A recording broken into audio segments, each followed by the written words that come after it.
One of the foundational tenets of Russell philosophy is that you should learn to commune with the creator moment to moment.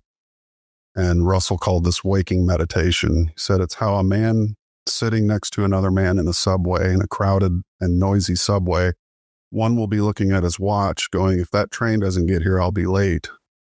And the other is thinking of a symphony in his mind, listening with his inner ears and seeing with his inner eyes.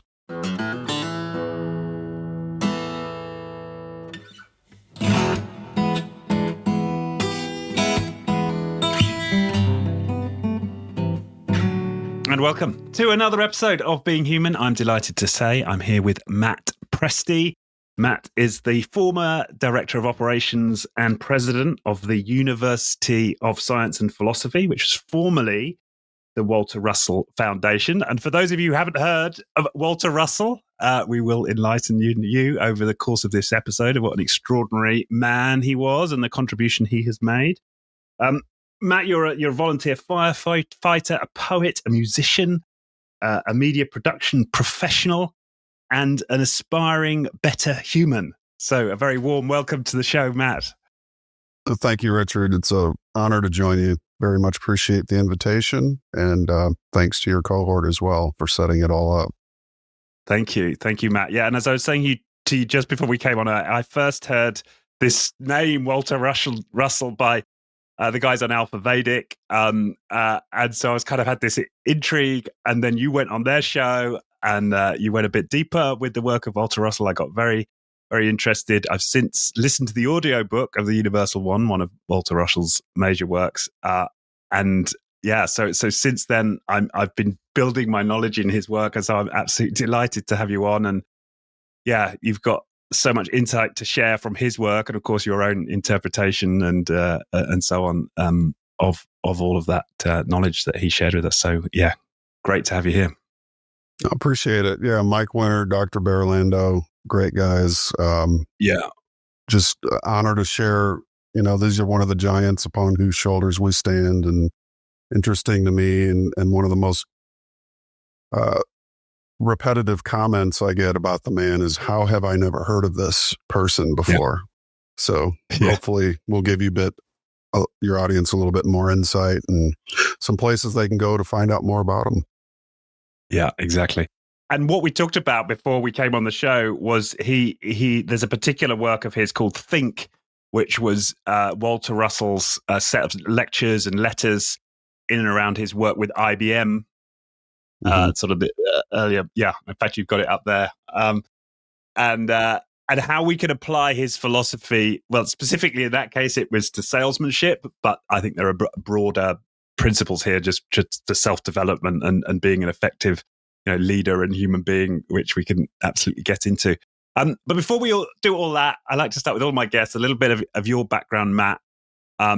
Bit about where you grew up, your parents, your childhood, just to ground us in Matt Presti before we go any further. Well, thank you. For me, the suburbs of St. Louis County, Missouri, United States, a great childhood, very free to run through the neighborhood. The early 70s were wild. People didn't keep their yards up as much as they do in today's world. So there are a lot of overgrown little places, nooks and crannies and little hollers here and there, even for the county of a major metropolitan area. So I was always in those areas running, freely, using my imagination a lot. And so I would say I like to communicate that I've had a relationship with what people call the creator or the divine for a very long time. It started at a very young age, but that made it easier for me to read people like a Russell, you could say, because I always had this sense that there was something behind nature in particular. And it was in nature that I would find the great inspiration that would eventually call me to the top of an oak tree at 9 years old, 100-foot tall oak. And for a couple of years, I couldn't even get to the first branch, which was about 20 feet off the ground. And my dad, I convinced him to get me a length of rope that I could throw around that branch. And like Indiana Jones swung from the garage to this large, enormous trunk, which takes 4 people to put their arms around. It was one of the biggest oaks in the whole county, I'd say. And to the top I went, and I would sing to God, at least what I thought God was. And that's that inspiring force that called me to the top of that tree. And I remember looking down at how little everything was and how I could see all the roofs of all the homes and people going to and fro, and with no awareness that I was even up there. And it was just a really incredible solo experience. But that's the kind of inspiration that, I've always had in my life. And I know that when I came across Russell in my later years, I had to be ready for it, sort of a returning home, you could say, back to that inner inspiring, creative mindset that lets you bring things to the world that weren't there prior. So I just say that for me, the path of my life has been a very, it's been up and down, having all of our lives. But when I find inspiration and when I find creativity, that sort of brings your purpose home. And so coming across Russell's work in 2008, that was really the book that changed my life, The Secret of Light, which inevitably led me to become president of his university. And the rest is history, as they say. Right. But as I understand it, you weren't academically trained, right? That's correct. A bit like Russell himself, right? Yeah, that's another interesting caveat. I remember telling my mom in 2014 that I was going to be president of the university, and she just laughed. And, she's 90 years old nearly now. And she laughed and said, "You can't be president of a university. You didn't even go to college." And so my famous last words there were, "Watch me." And I understood the philosophy that to the degree a man desires to do something is to the degree the universe has to provide a pathway to it. And that's Russell's philosophy in a nutshell, is that you can do whatever you put your mind to doing. And thinking and action are the levers of the piston or the piston stroke.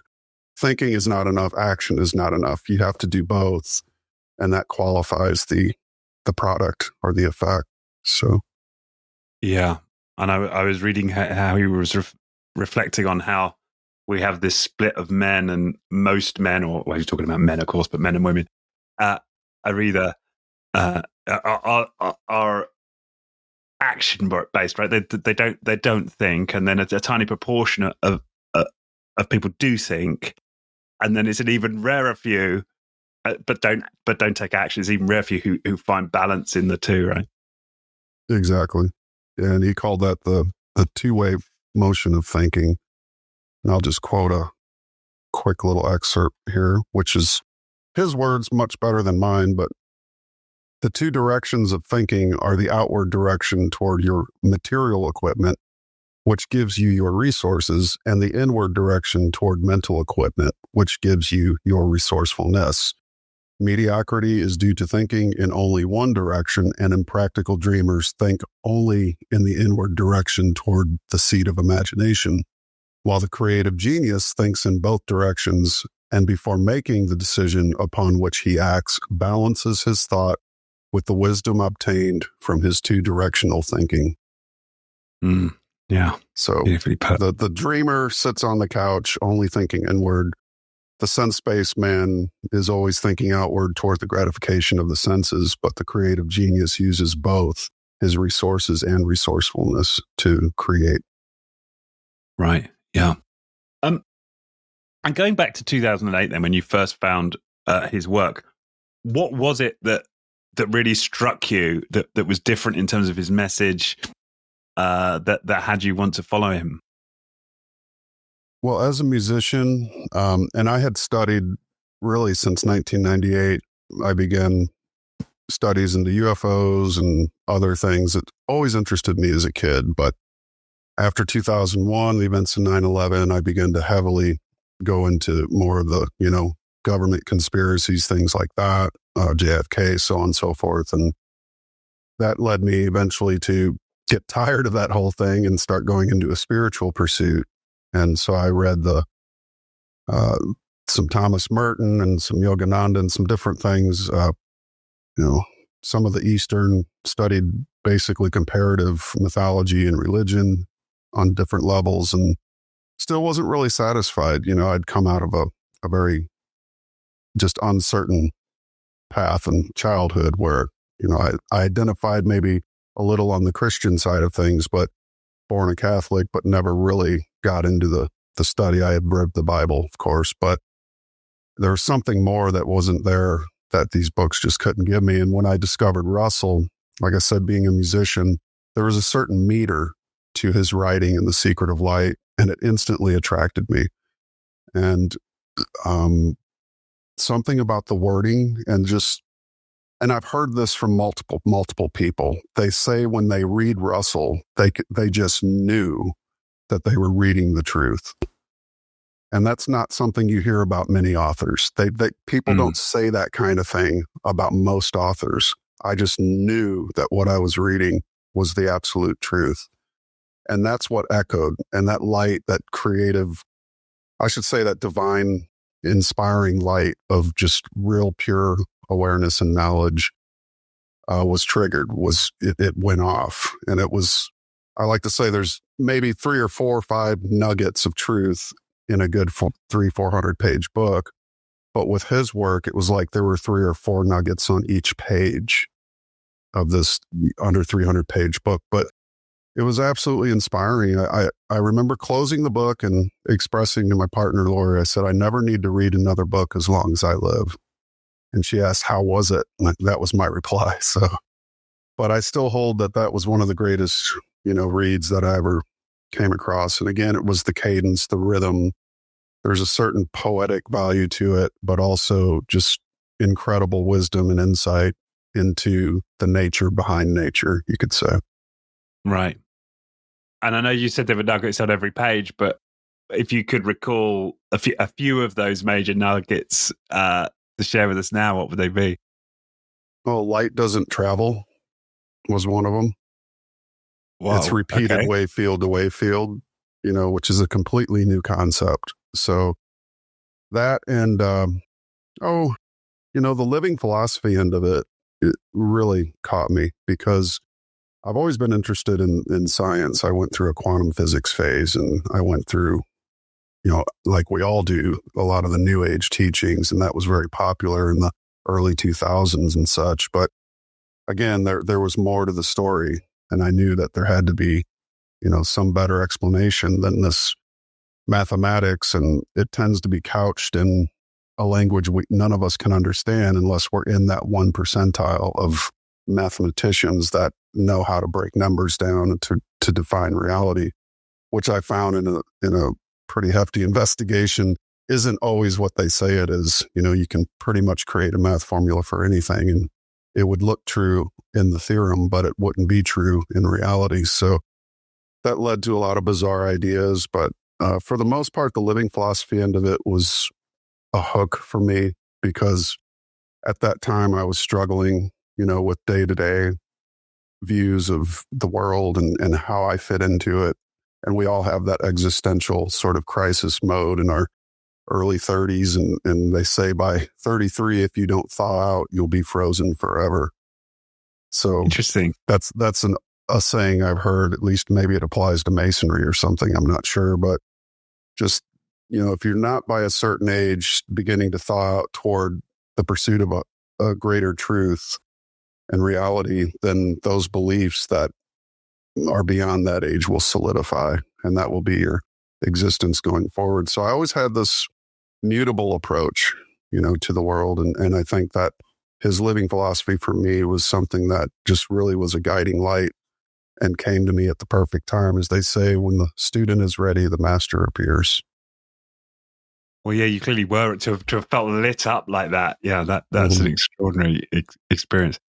Well, I'd love to take both of those then. So light doesn't travel. So immediately I'm like, everything I've learned is when I look at the sun and this sort of light beam is traveling towards me and it hits my eyes, but that's not how it works.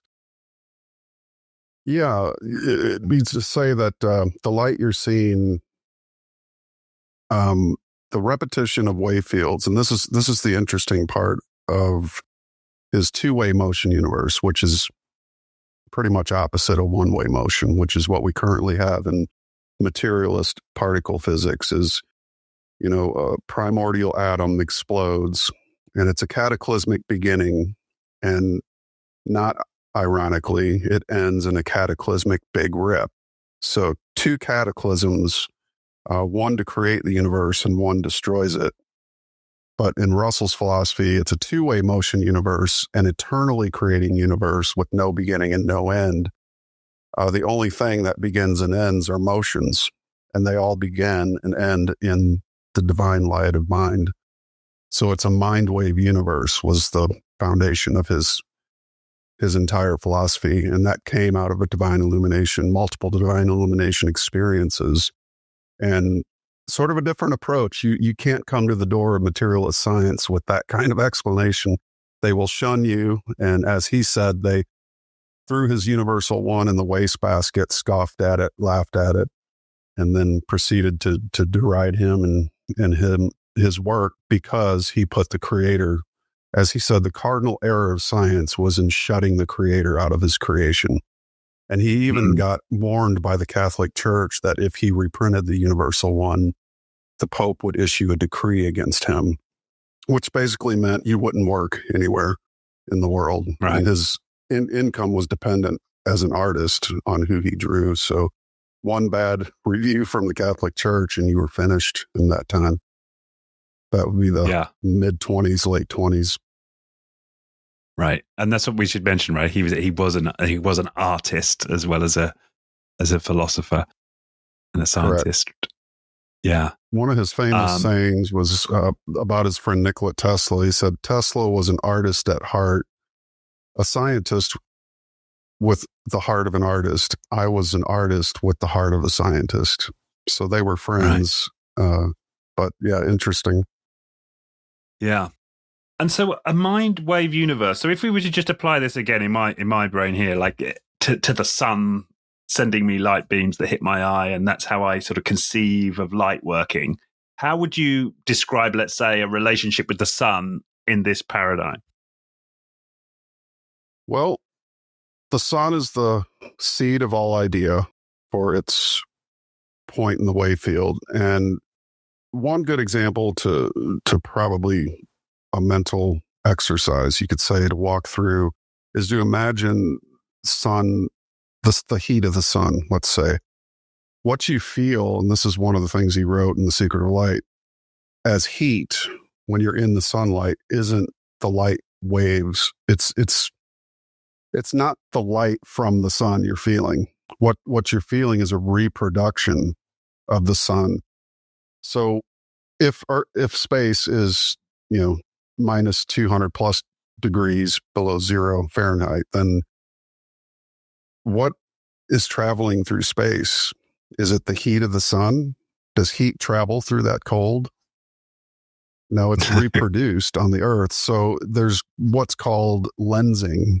And Russell also termed his science an optical science, that the universe is optical.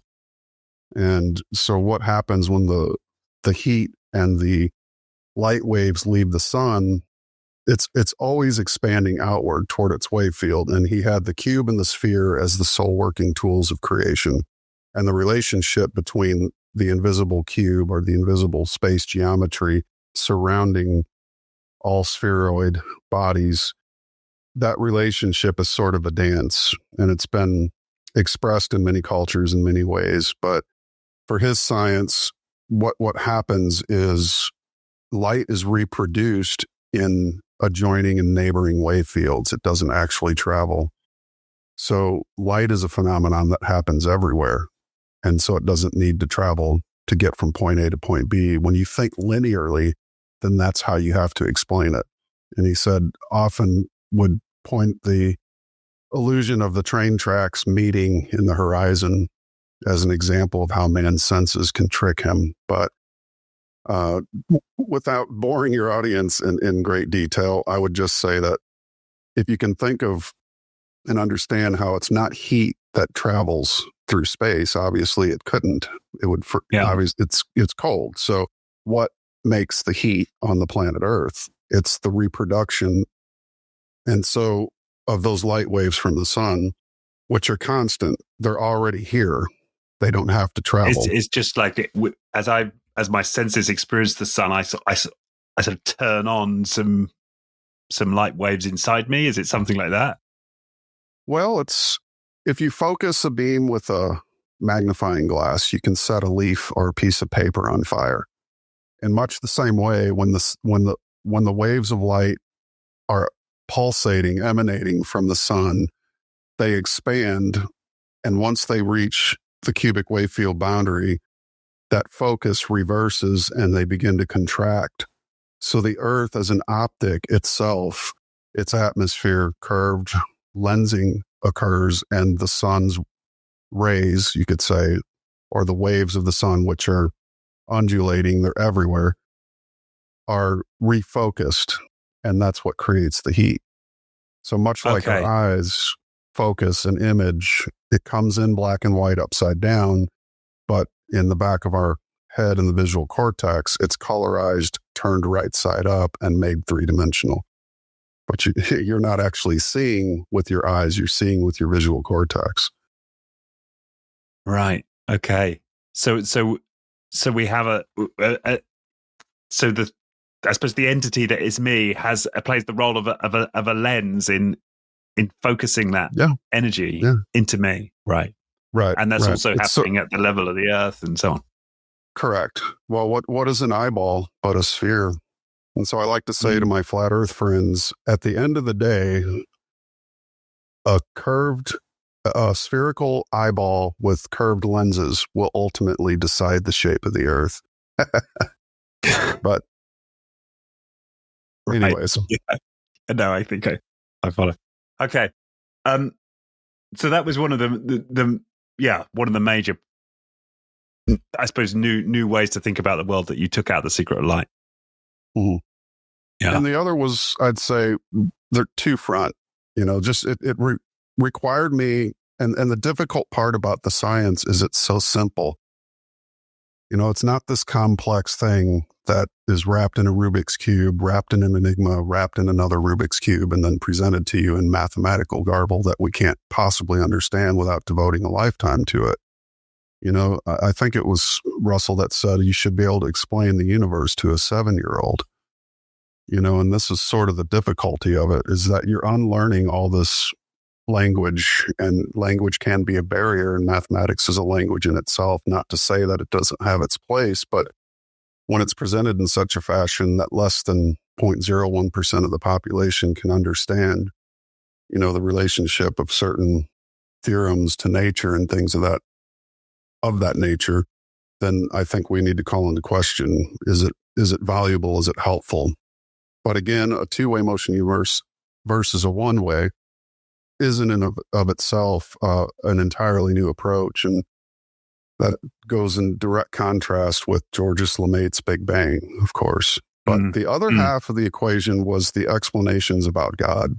He really presented from his divine illumination experiences. He had a major one in 1921 that lasted 39 days, and he wrote down hundreds of charts and drawings as well as 39,000 words at the age of 49, which was his 7x7 birthday. Around that date, he would always have these illuminations every year around his birthday, but major ones every 7 years. And out of that 1921 experience at the age of 49 is when he had the idea to craft his book, The Universal One, which was to present a science that was centered around God itself, which he was seeing, and he had no special interest in science. This is the interesting thing. He was an artist. Why would he care what Einstein and those guys were up to? Although the New York Times was one of the papers he read. He was friends with Adolf Oakes, the owner of the New York Times in the 1920s and back in that time. But his no special interest in science, yet he's given this illumination experience and commanded to present this science of the two-way motion universe, which he called the science of God. And literally, it's a completely different explanation of physics in a way that includes the creator and mind, which is what he called God. Mind is consciousness, you could say, itself. And that very thing is the creator of bodies. We all stem from it and return to it. And it's the one thing that is immaterial that they still can't find it in the brain. And they've been searching for decades. And it also was, the focus of Rene Descartes' division from mind and body into two separate camps that more or less took science on a different path and religion on a different path. Russell felt that those two opposing forces needed to be married in order to understand the universe conceptually and fully and practically. So it was his interpretations of the creator in both philosophical and scientific ways that really grabbed me, and as a musician, and I've heard this from several other musicians, that musicians tend to get this stuff because when you're working as a musician, you're using your left and right hemispheres of your brain at the same time.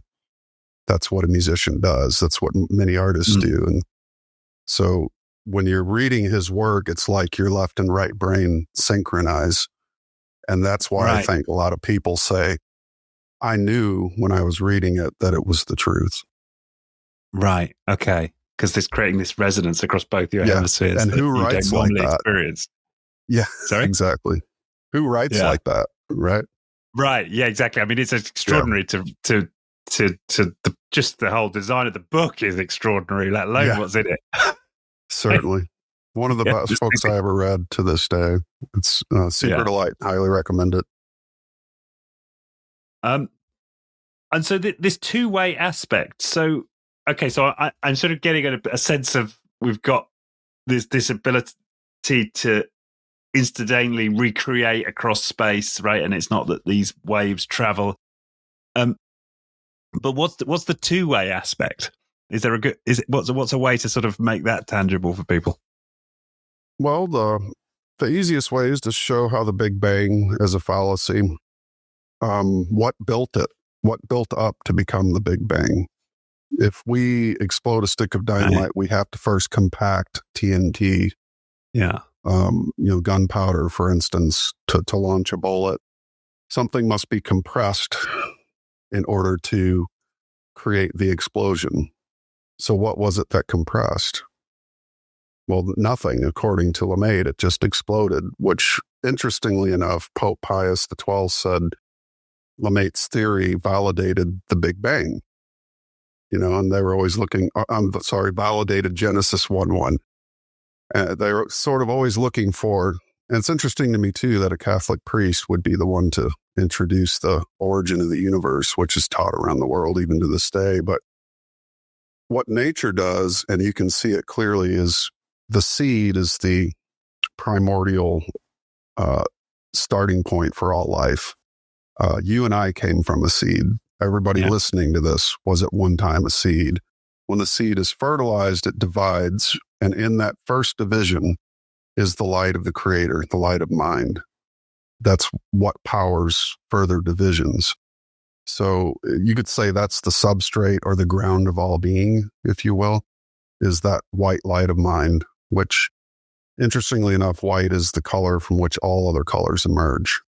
And Goethe found this in his experiments with the color wheel. He painted the color spectrum, the 7 primary colors, on a pinwheel, and when he spun it, it turned white. So, you could see the prism effect as well, how prisms divide light into the color spectrum. White light divides, and that's why movie screens are white, because if they were black, you wouldn't see an image, or if they were any other color, But so what you have basically with nature is that seed is all the records of being are in every seed, for its type, for its genus, for its species. The seed of an oak is an acorn, but you don't see a 50-ton, 100-foot tall tree inside of an acorn, but it's there, right? And so when it's planted, when it divides, it has a stem up and a root down. And so it's always two directional. What seed grows in just one direction, right? Even the umbilical cord to an embryo is rooted to the placenta.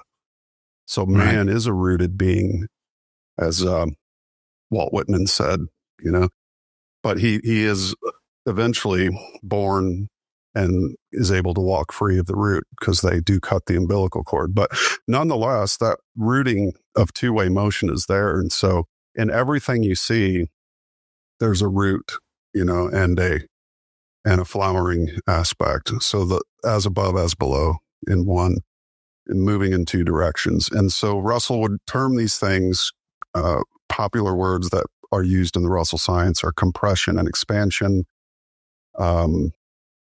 light and dark. Obviously, we're in a duality. So any dualism is an expression of a two-way motion universe, in and out, up and down, simple things like that. But compression and expansion, for instance, when we're concentrating, we're compressing.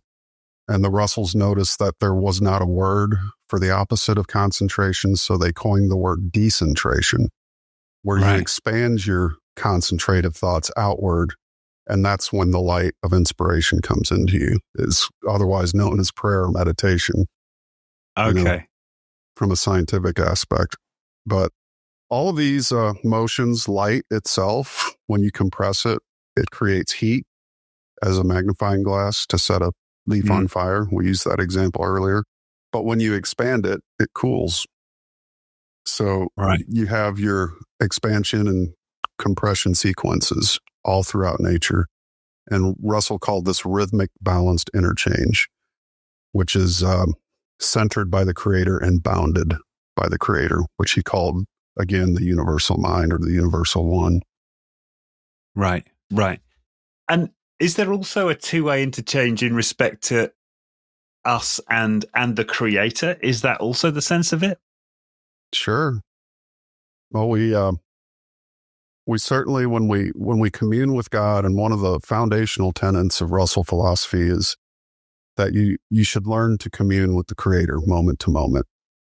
And Russell called this waking meditation. He said it's how a man sitting next to another man in a subway, in a crowded and noisy subway, one will be looking at his watch going, if that train doesn't get here, I'll be late.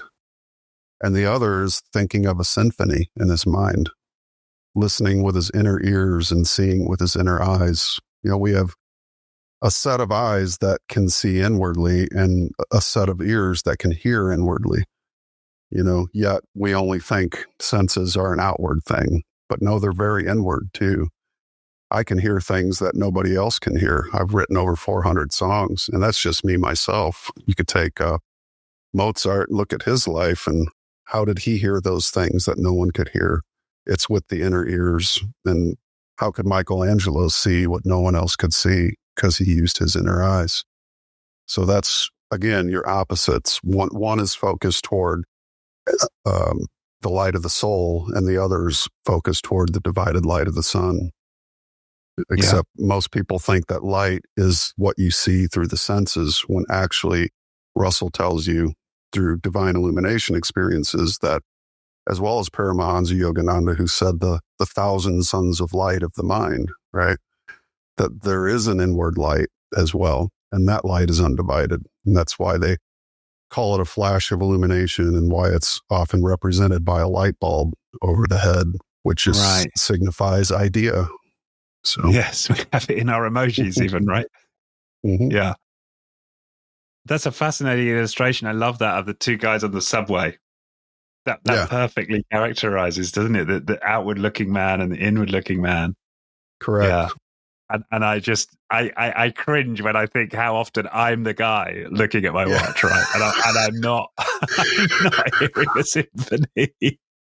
Exactly. Well, Russell, he was coercing us to take a look, and the best teachers will say, this thing is here, but you have to open your eyes to it. And again, I love the saying, we stand on the shoulders of giants, but not for the purpose of worshiping them, but to learn to become giants ourselves.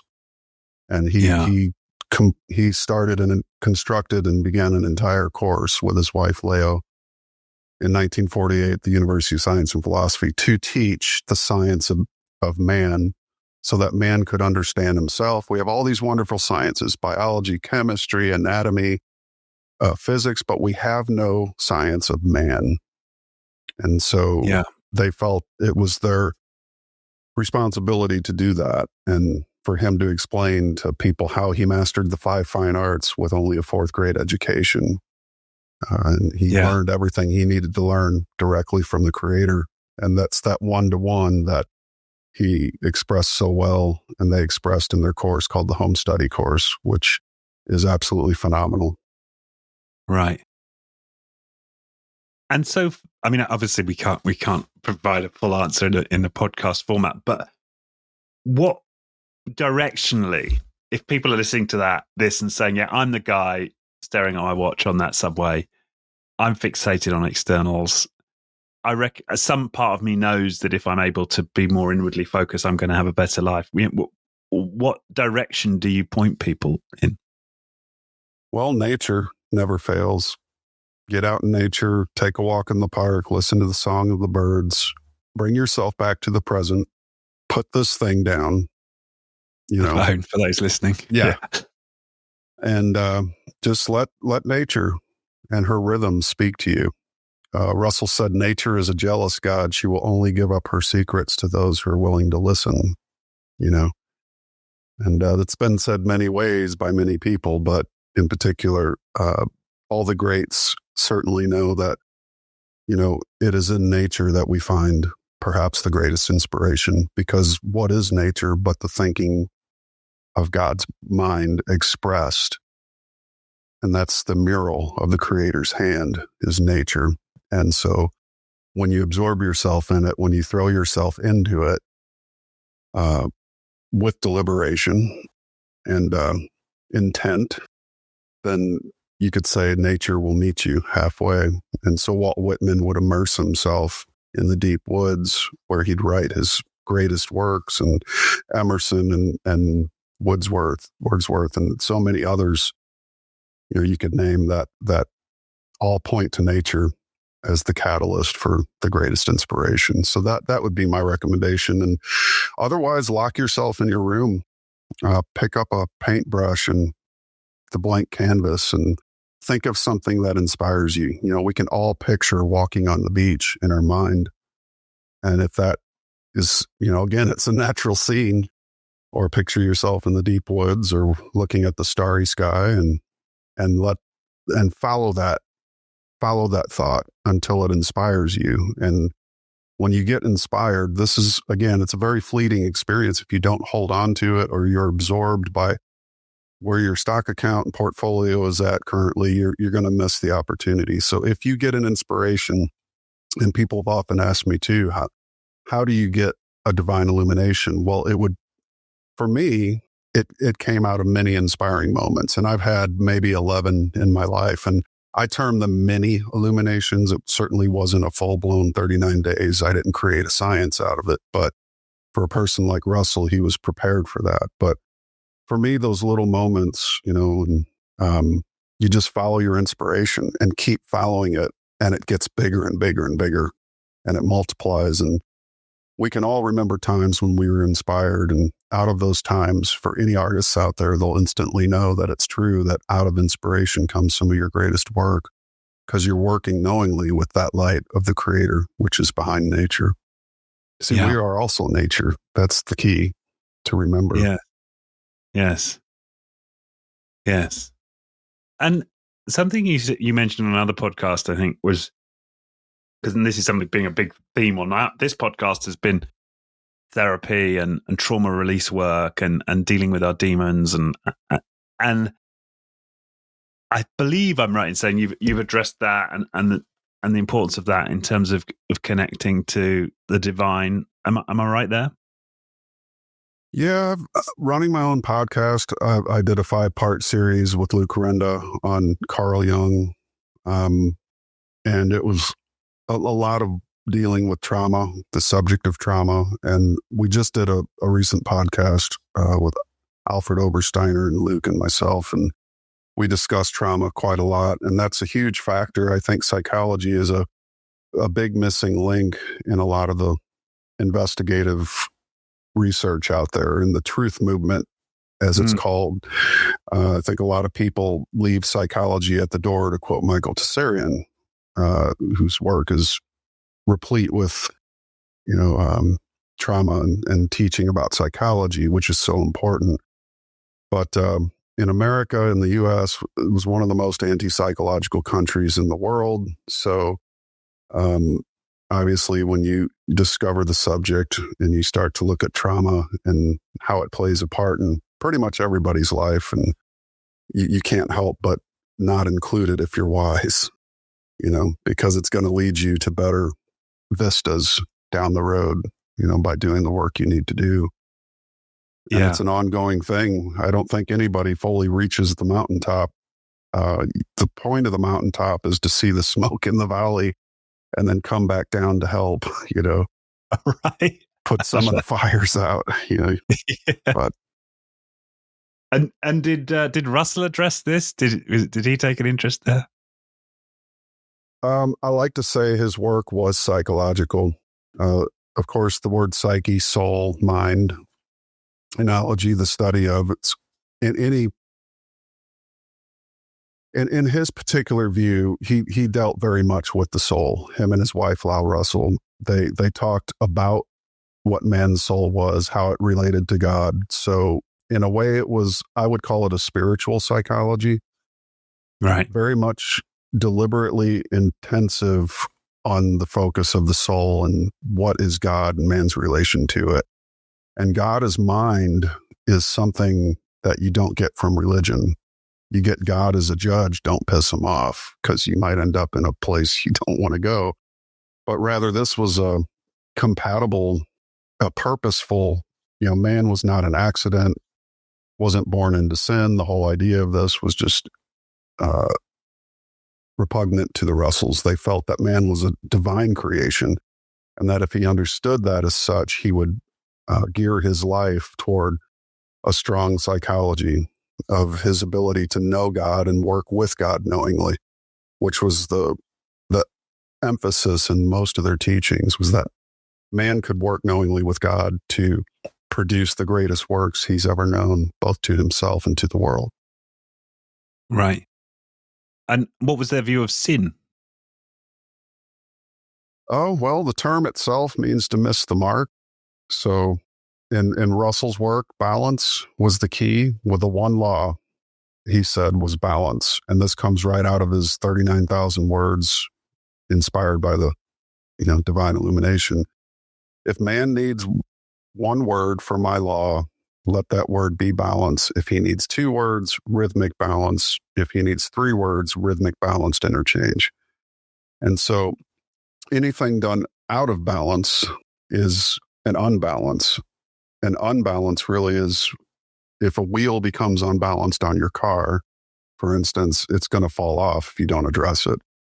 If you become unbalanced with a health issue and you don't address it, it's going to further become unbalanced and then eventually become destructive.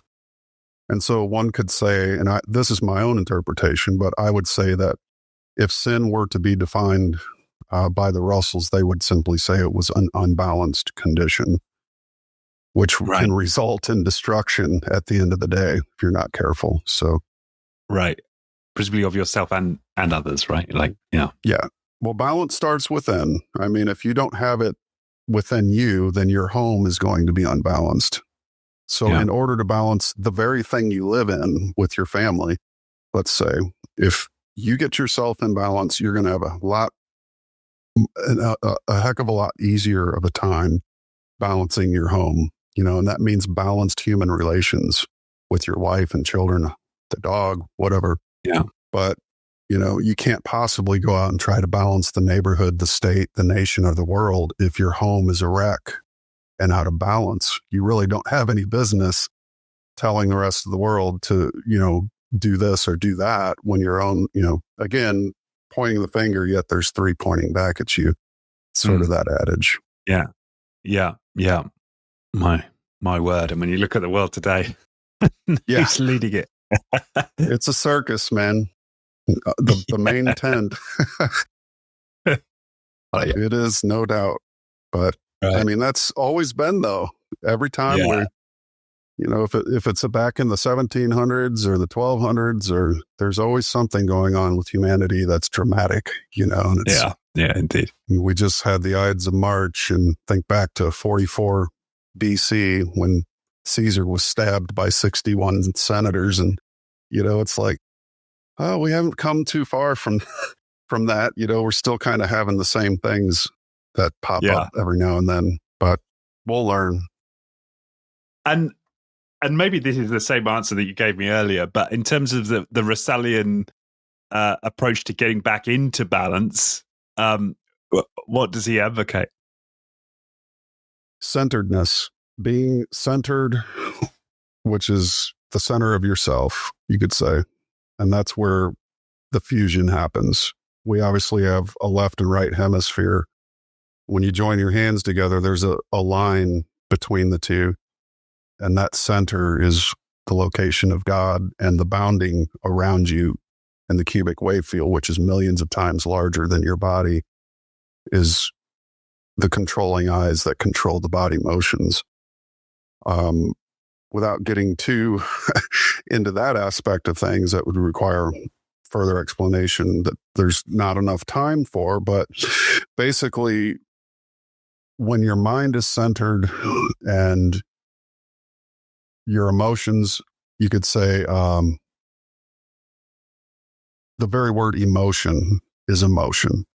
So getting back of the emotions into the mind behind it. H.W. Percival called it becoming conscious of consciousness. Heidegger would call it the Dasein, the being, for instance. When that being becomes front and center, emerges, and the awareness of it, then everything stops, you could say. It's sort of the realization that timelessness is behind time.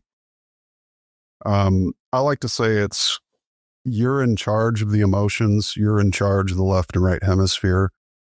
The mind controls the body rather than the body controlling the mind.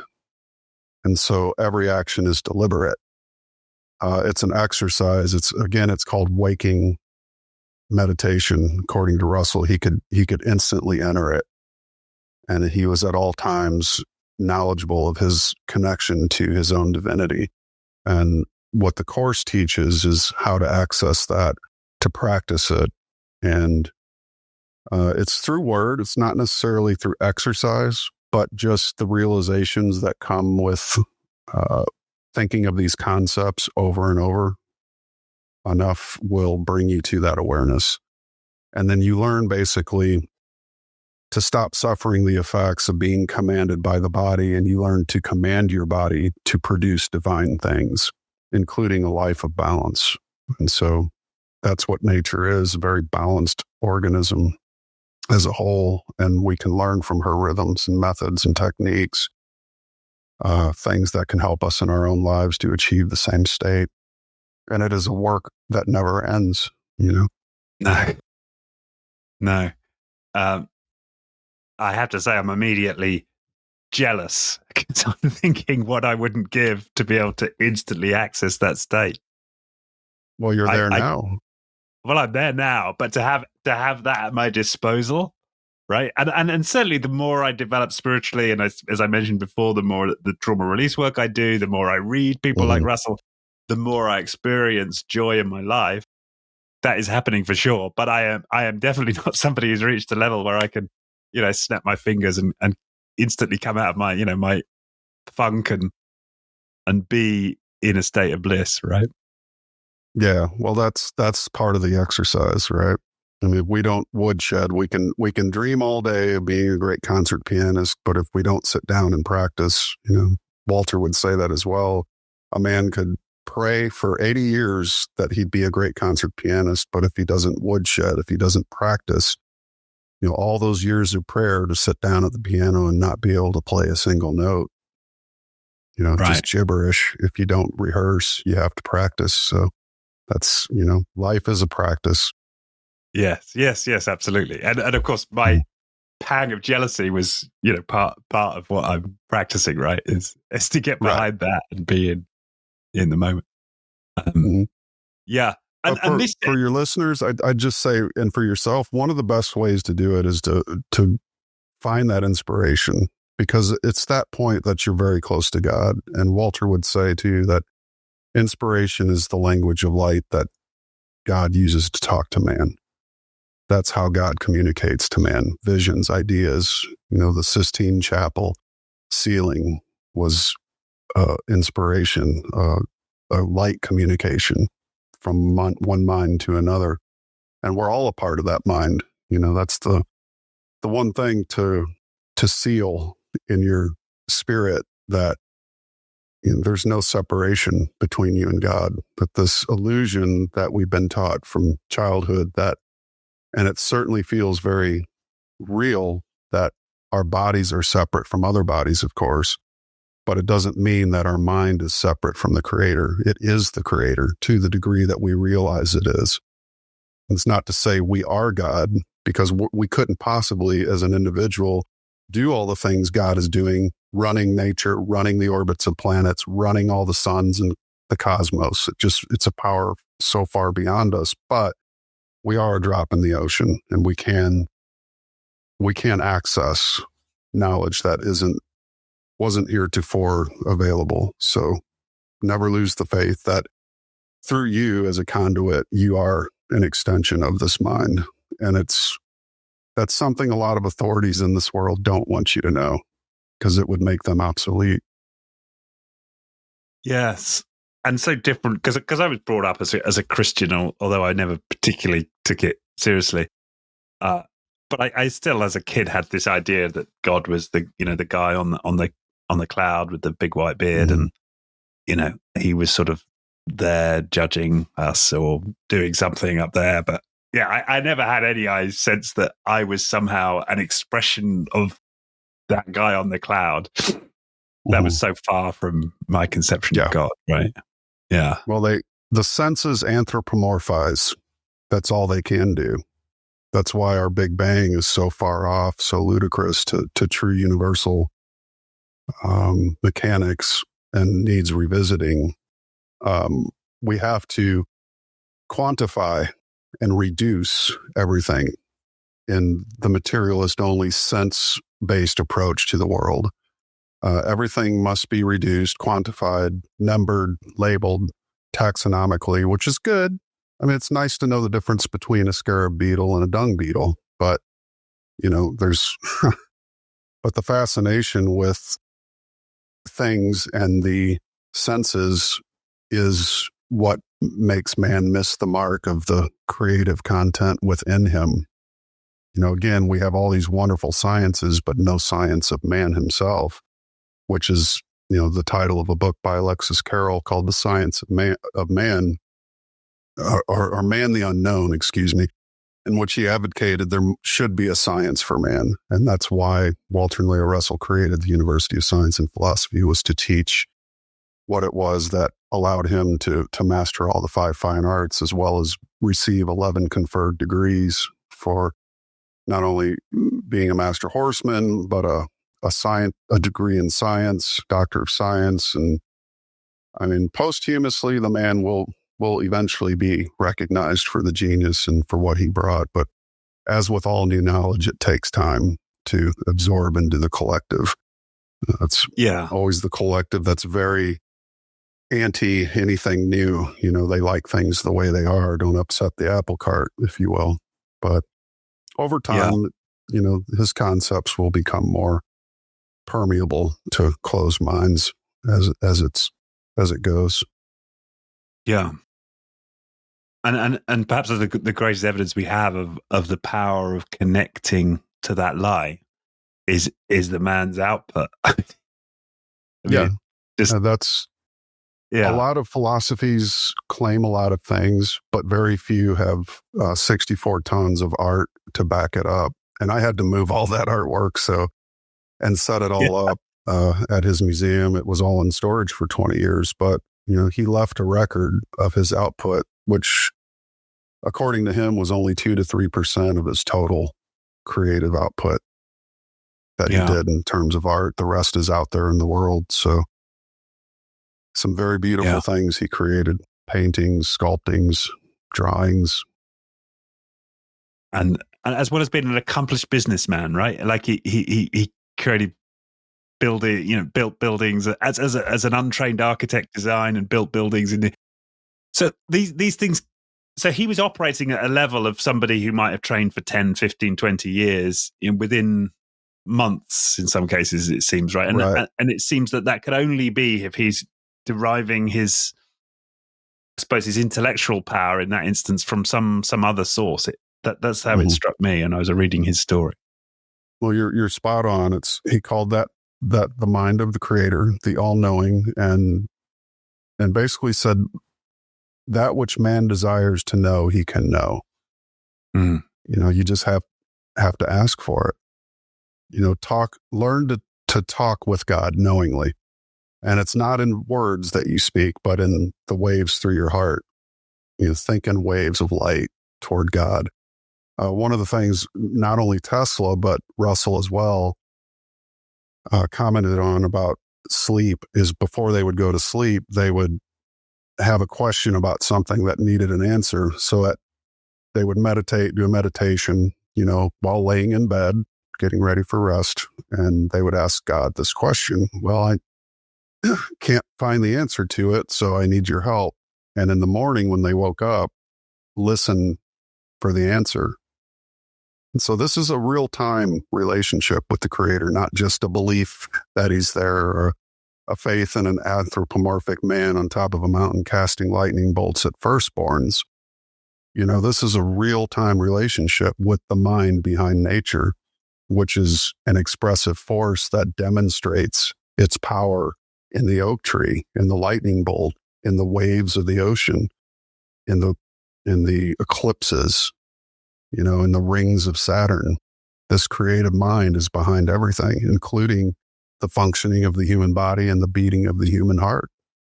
And are we going to notice it? Or are we going to keep believing it's separate of us and it's something that we'll never be able to attain while walking in this mortal coil? Yeah.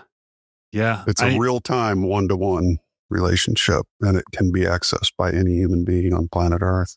Well, that was the other thing he said, wasn't it? That this is not, he said that coming back to where we started in terms of the IBM lectures, in some of those lectures, he talks about how this can be accessed by anybody. You don't need any special mental equipment in order to have the ability to channel this intelligence, this energy.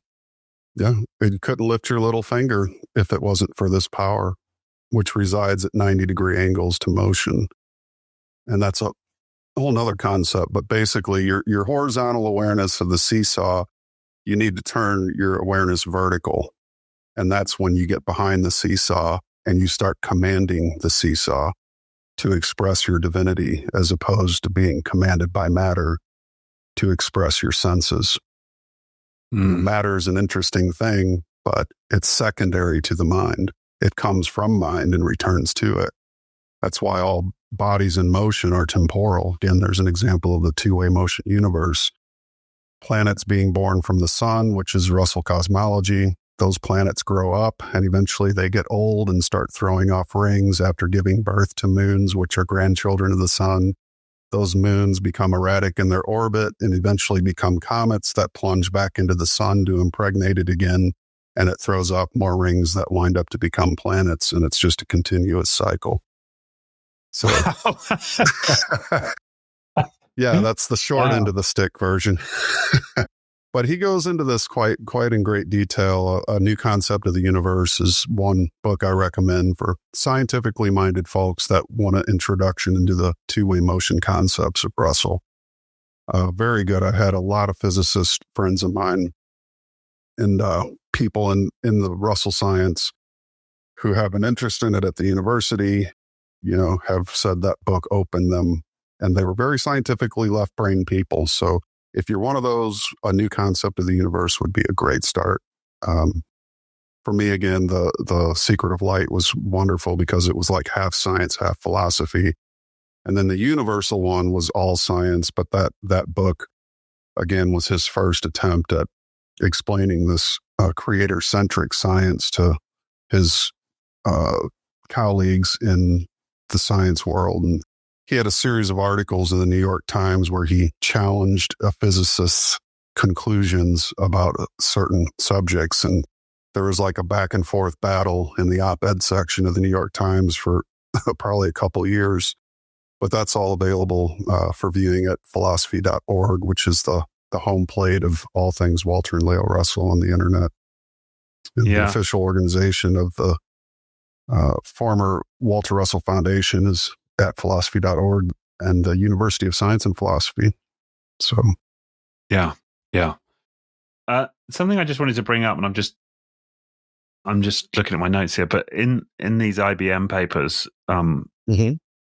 there's this subsection, Russell disputes physicists. And I'll just read the quote out here because I made a note of it. The physicist's conception of energy as being connecting with motion is not in accord with nature. For every action in nature starts from a point of rest, seeks a point of rest, and returns to a point of rest. The energy is not in motion. Motion is only an expression of energy and not energy. The explosion of the powder is in its dissipation. When it was at rest, it was energy available for use at the decision of a directing intelligence. So this really struck me, like that energy is not in motion. Motion is only an expression of energy and not energy. So yeah, is that an extension of what we were talking about? Can you explain that? Yeah, that's again another great example of a two-way motion. Yeah, everything from rest. The seed is at rest until you water it and plant it in the ground. Does it divide in two directions? Which is an explosion from a compressed state. The compression of the seed, all that power of the oak is in that acorn, but you won't notice it until it's 100 feet tall and weighs 50 tons and lives for 3,000 years. In much the same way, we rest at night. And that charge, we're charging at night. So what do? We have to lay down at 90 degrees into the plane, the equator, where the light of God is, sort of like you lay your cell phone down to charge, right, at night. Well, we have to do the same thing. We lay down 90 degrees to the surface of the earth, and we accumulate charge through the rest. That's where the power comes from, is from the rest. And then we stand up in the morning at 90 degrees to where we were and begin to discharge our batteries throughout the day. So all the charge, all the power that we collect comes from sleep, from rest. And it's provable. I mean, you can look at the lungs are another two-way motion. You breathe in through two nostrils to become one. You can breathe in freezing cold air, yet you exhale heat at the equator. And so does the earth. The two poles are frozen. The heat is ejected. So the earth itself breathes. The sun itself breathes. The entire universe breathes.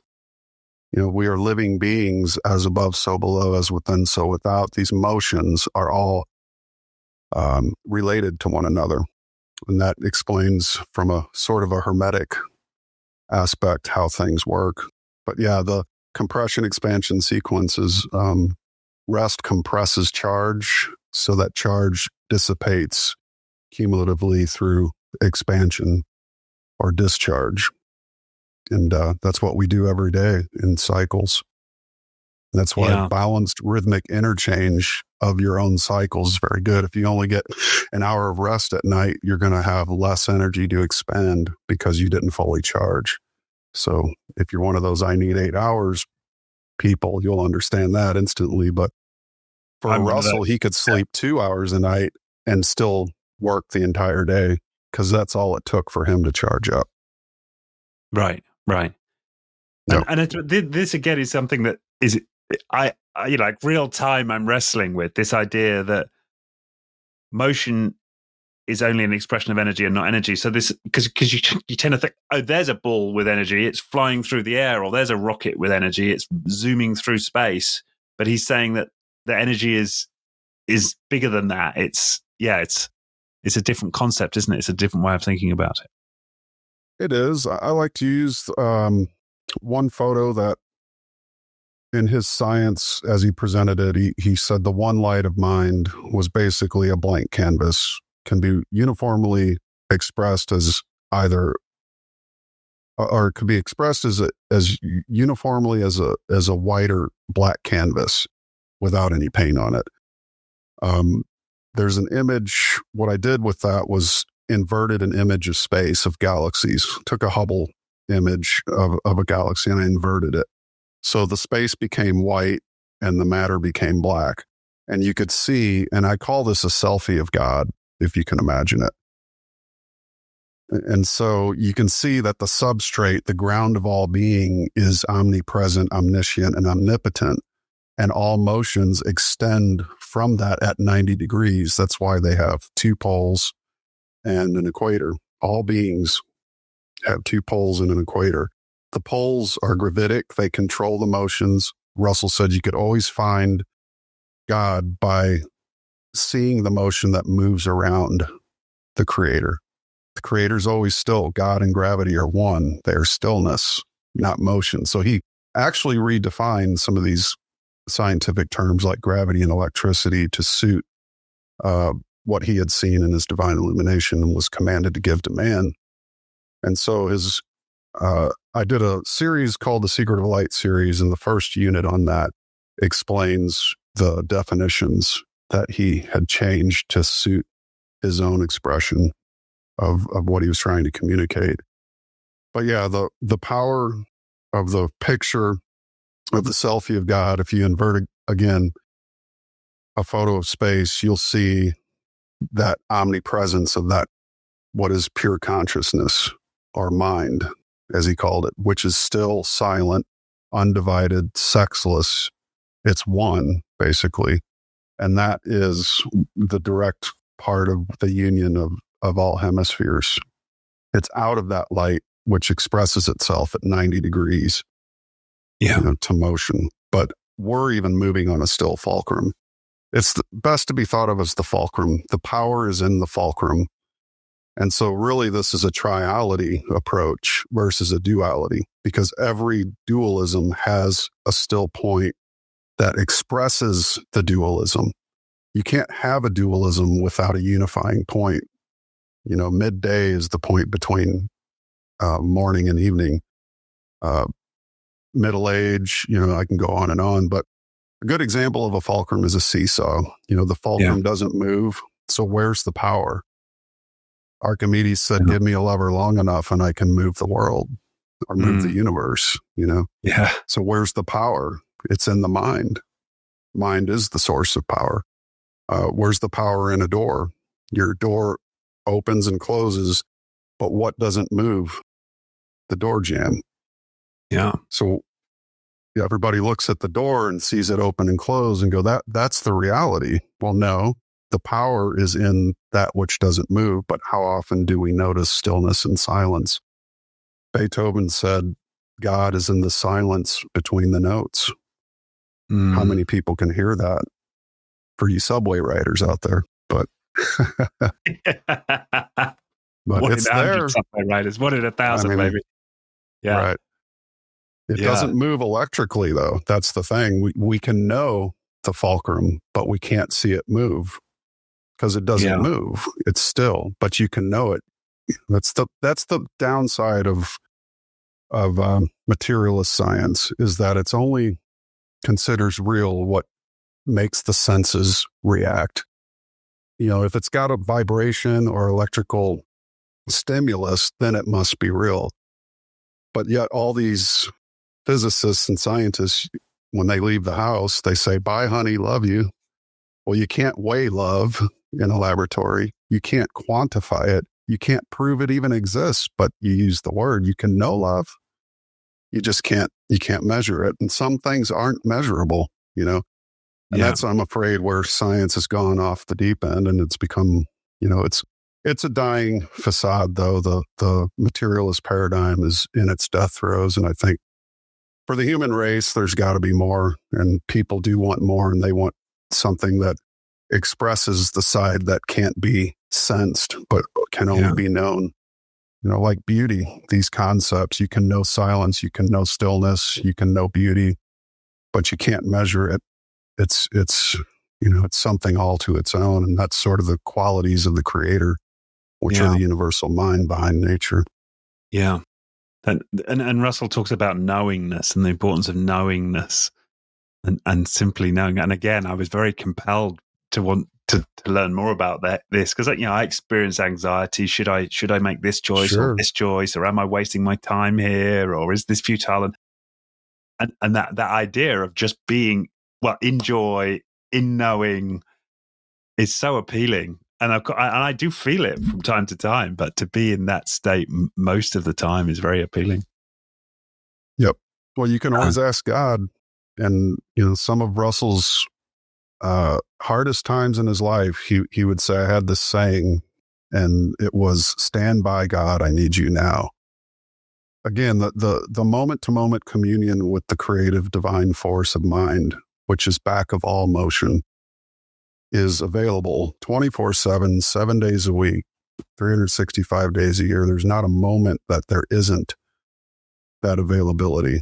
And it's just, again, it's a practice. To learn to be in the moment is to learn to be in God. And you can live God as opposed to believing it. You can know it because it's real. And the more you practice this, the more you'll notice synchronicities in your life. Synchronicities are the meter, the measurement of how much of a divine life you're living. And the more you experience synchronicities, the greater the power. You're getting closer. So pay attention to those. Right. And is that something you've experienced in your own life as you've my God.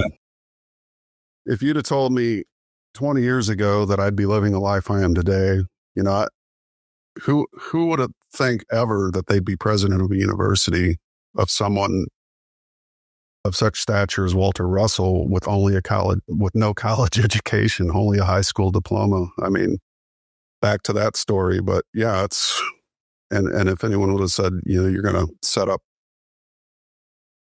40 plus tons of art and sculpture and move this entire man's legacy into a $1 million building, and that the money would just appear, and so many synchronicities occur when you're in sync. When you're noticing that which is and cognizant of it. It's a real relationship, just like you'd be talking to a human being. You talk with the creative aspect, the divinity within you, which is what we call God. Choose your name. It's nameless.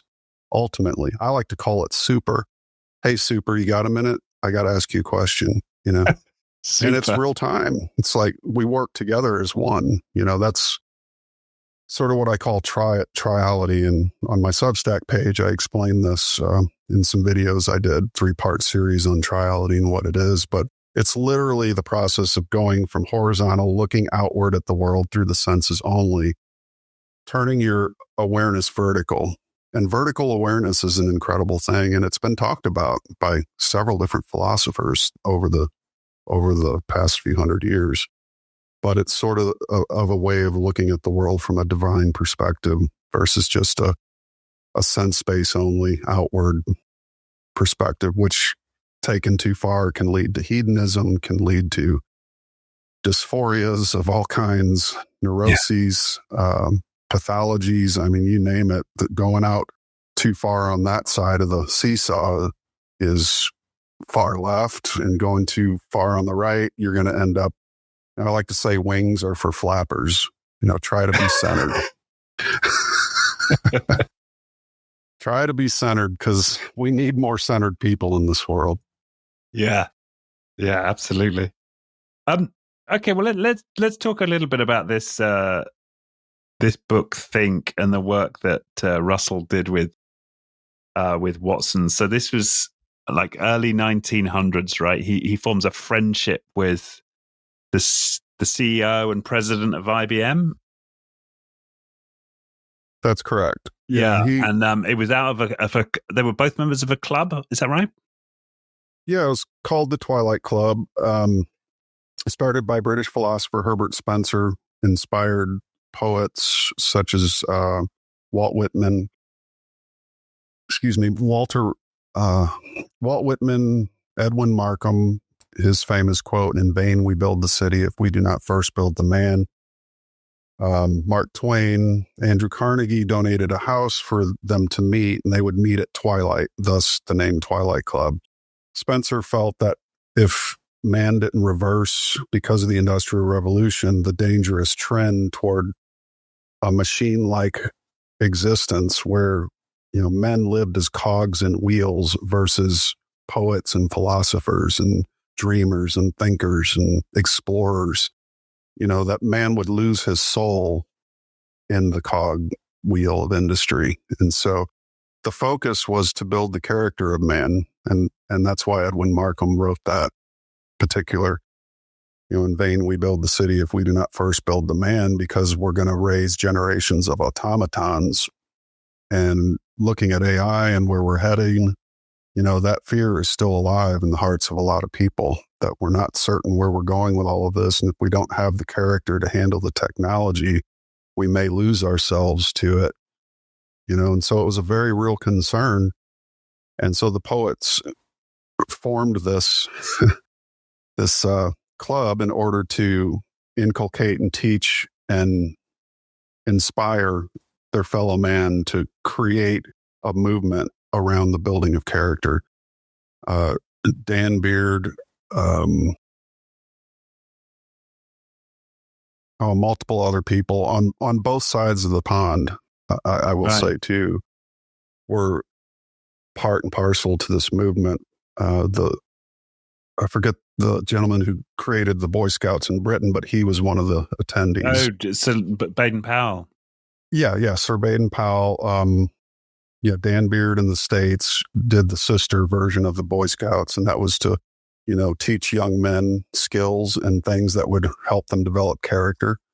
And some of the best people I've ever met in my life are Eagle Scouts or attended Boy Scouts. I was an Explorer Scout myself, started kind of late, but I learned amazing things about it. And just basically what the impetus was, again, the character fortification in man. And Sophie Loeb, who was also inspired by the Twilight Club, helped end child labor in New York City clothing factories. She was inspired. She led the movement to stop sweatshops. And there are also like the Lions Club and the Rotary Club. Right.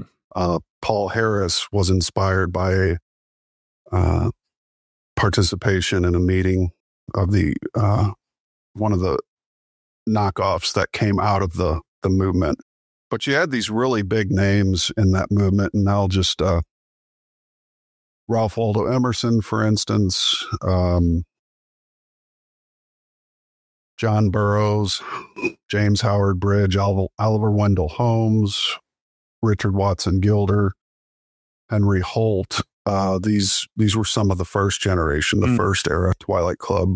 Second era is when, I'd say 85 to 1921, Walter Russell came into it, and multiple others. That's when it really began to multiply and take off. In the third era was when it changed its name. World War I had put a lot of stress into, obviously when wars happen, social functions seem to diminish and the focus becomes the war.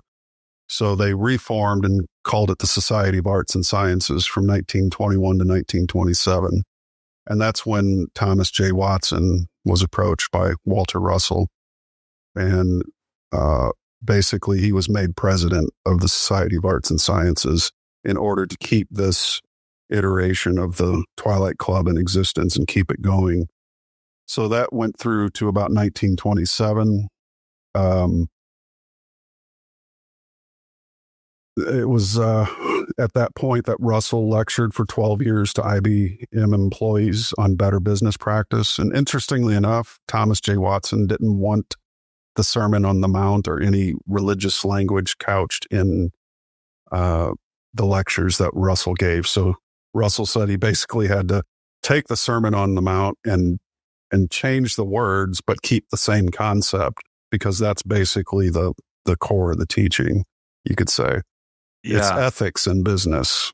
Don't take advantage of your customer. Terms like caveat emptor, let the buyer beware, should not be part of your philosophy in trying to sell goods or services.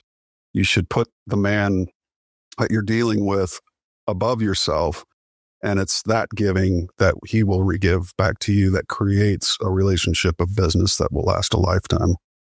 Right. And what was interesting to me as a tidbit, there was a reason Watson brought Russell in to lecture was because he was so impressed by Russell's salesmanship as an artist, right? And his selling of was it $30 million in investment in these housing projects he'd created, like and almost in his spare time as from being an artist. Yeah. And he was so so impressed. He was like, you need to come and teach my guys to sell.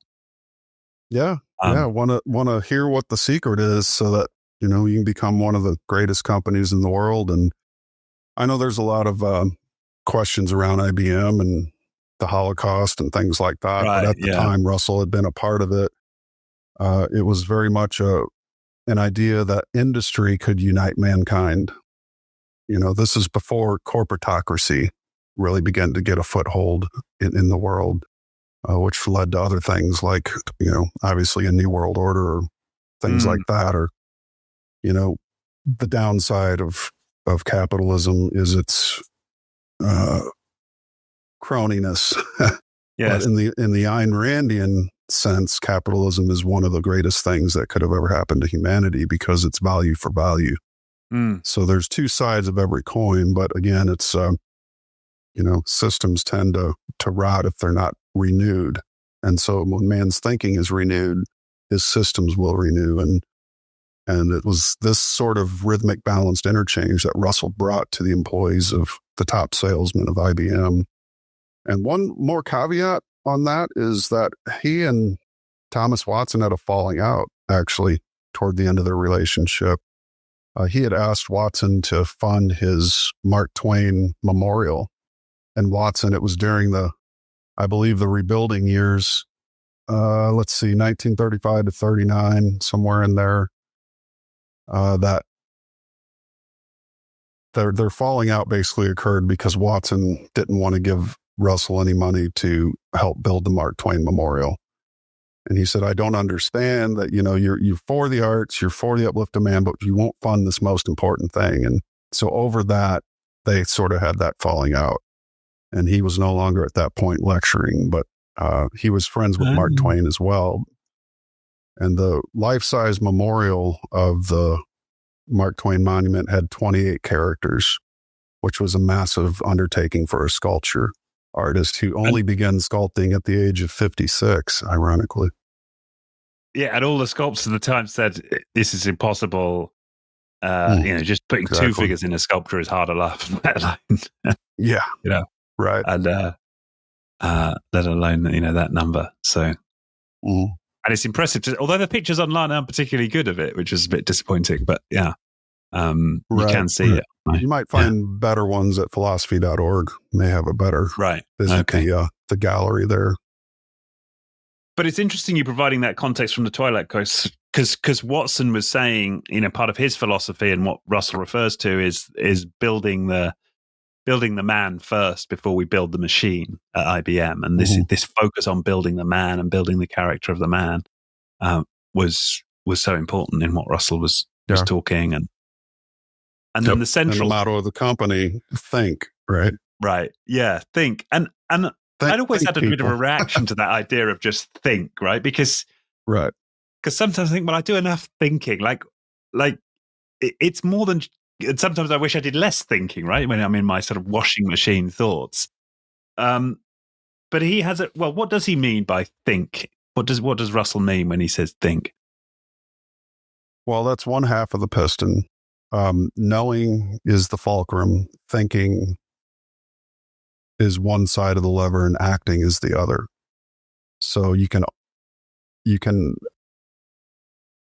What was my saying? You cannot act how to think. You cannot think how to know, but you can know how to think and act. Okay. Right. So, in other words, Russell would have probably, And I think I read this in one of the archives in a letter, or possibly even in this book, Think. He might have said it would have been better if Thomas Watson used the word know instead of the word think. Well, that would make more sense. Yes, absolutely. Yeah, right. But it had already caught on and was, in 92 different countries, the IBM offices had that motto hung in all the doors of those offices around the world. So better to have almost what you're trying to express than not at all. So, but what he gave to the businessman was, more or less a system of ethics that was based on nature's ways and processes, which is brought to us by the creator, you could say. And then we talked about this earlier, but maybe we could expand on it. But this particular focus on this two-way thinking, thinking perfection is one of the lectures, I think, and he talks about thinking, action, desire, balance. So there's this particular sort of style of being, you might almost say, that characterized, somebody who's very effective in this case in sales, but in life. I wonder if you could speak a bit more to that. Thinking perfection, thinking action, desire, balance. Well, again, the core of everything that he taught was balance. That's the kernel from which all ears of corn stem, if you will. And the perfection, I guess, comes to how much you pay attention to the impetus, which is that seed. The knowledge is the seed. When that seed divides into a lever of thinking and action, thinking takes the seed apart, and then you start acting on the other half of the seesaw. Again, everything is two-way, but centered and balanced by the divine mind or the knowing mind. So a man can only think what he knows. Everything else is called experimenting. Russell had a friend, Hudson Maxim, who invented smokeless gunpowder, blew off his left hand in the attempt to create it. And he basically used to play tennis with Hudson. He has a portrait of Hudson that he painted. It's hanging in the museum in Waynesboro, Virginia. But he said, if my friend Hudson would have called me, I could have explained to him not to mix those things together because he already knew what the result would be. So when you don't know, that's when you experiment, and it's an experimentation that things can go awry. So if you find yourself experimenting, you might want to step back and meditate on that for a minute.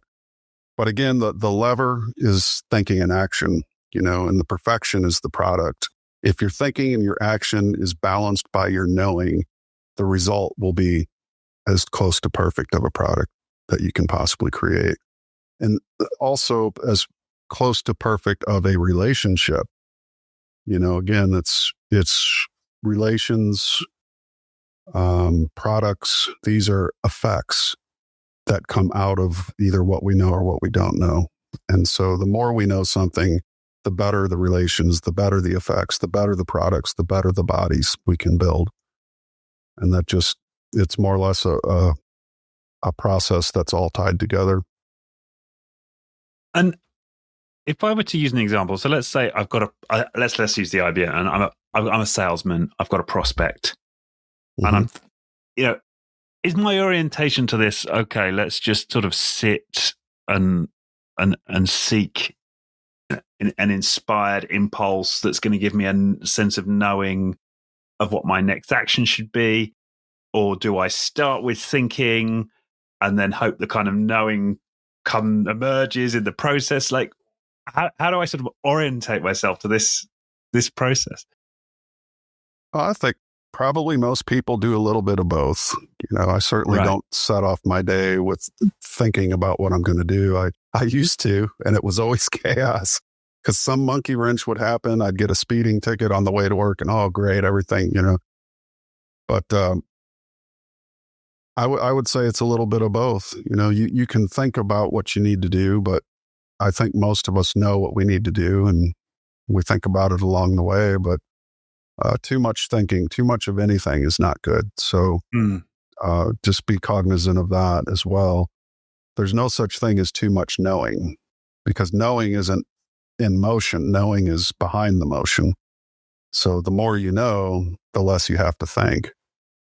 And the more your actions will be in tune with the divine nature that centers you.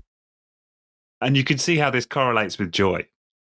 Because if I know I'm not in anxiety, and what's going to bubble up in the absence of anxiety, it's joy. It's like that's the natural sort of emotion associated, at least in my experience, with a certain path. With I'm secure and I'm certain.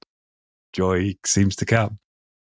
Well, that's the state of God, according to the greatest poets that have walked this earth. Is God is ecstasy, a state of ecstasy. Only an ecstatic state, an ecstatic mind could create the beauty that we see in nature. Imagine how, that's why they call it divine ecstasy. But there is no opposite emotion to ecstasy. Yeah. Ecstasy has no opposite other than agony, you could say, and only man agonizes. And to the degree that we agonize is to the degree we have removed ourselves from that ecstatic state of the creative life behind all reality, which man calls God, for lack of a better term.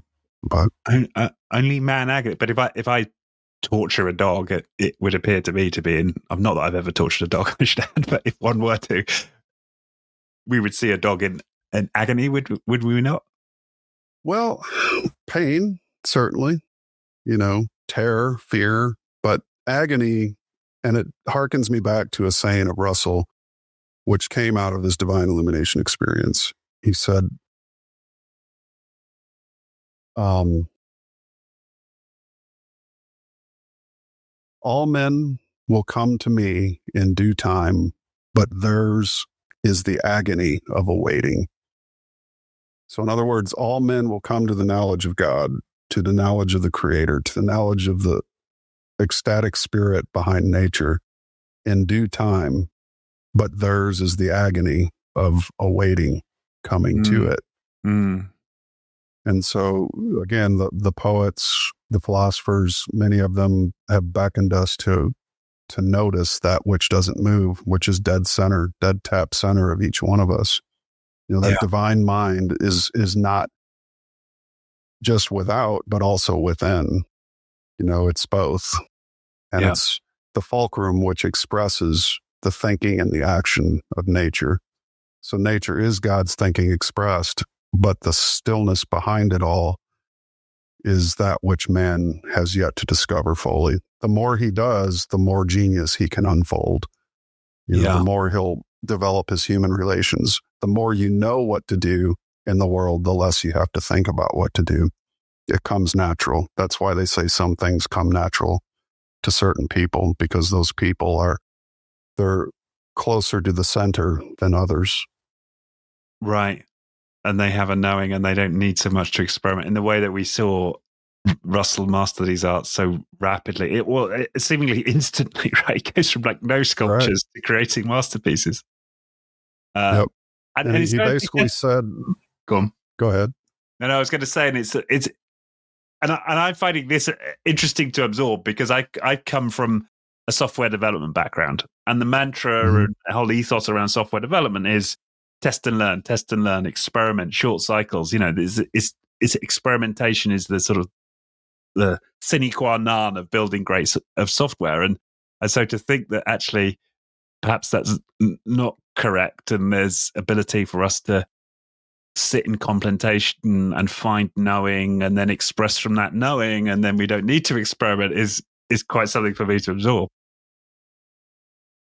Absolutely. But some of the best things, Steve Jobs, for instance, there's moments of inspiration that can create a legacy that at the moment you're experiencing it, you wouldn't think this will be one of the biggest companies in the world that everybody uses its products, but certainly without that impetus, that divine spark, that idea, that light bulb over the head is that white flash of light that can change an entire civilization, and to think that we don't have access to that at all times is one of the greatest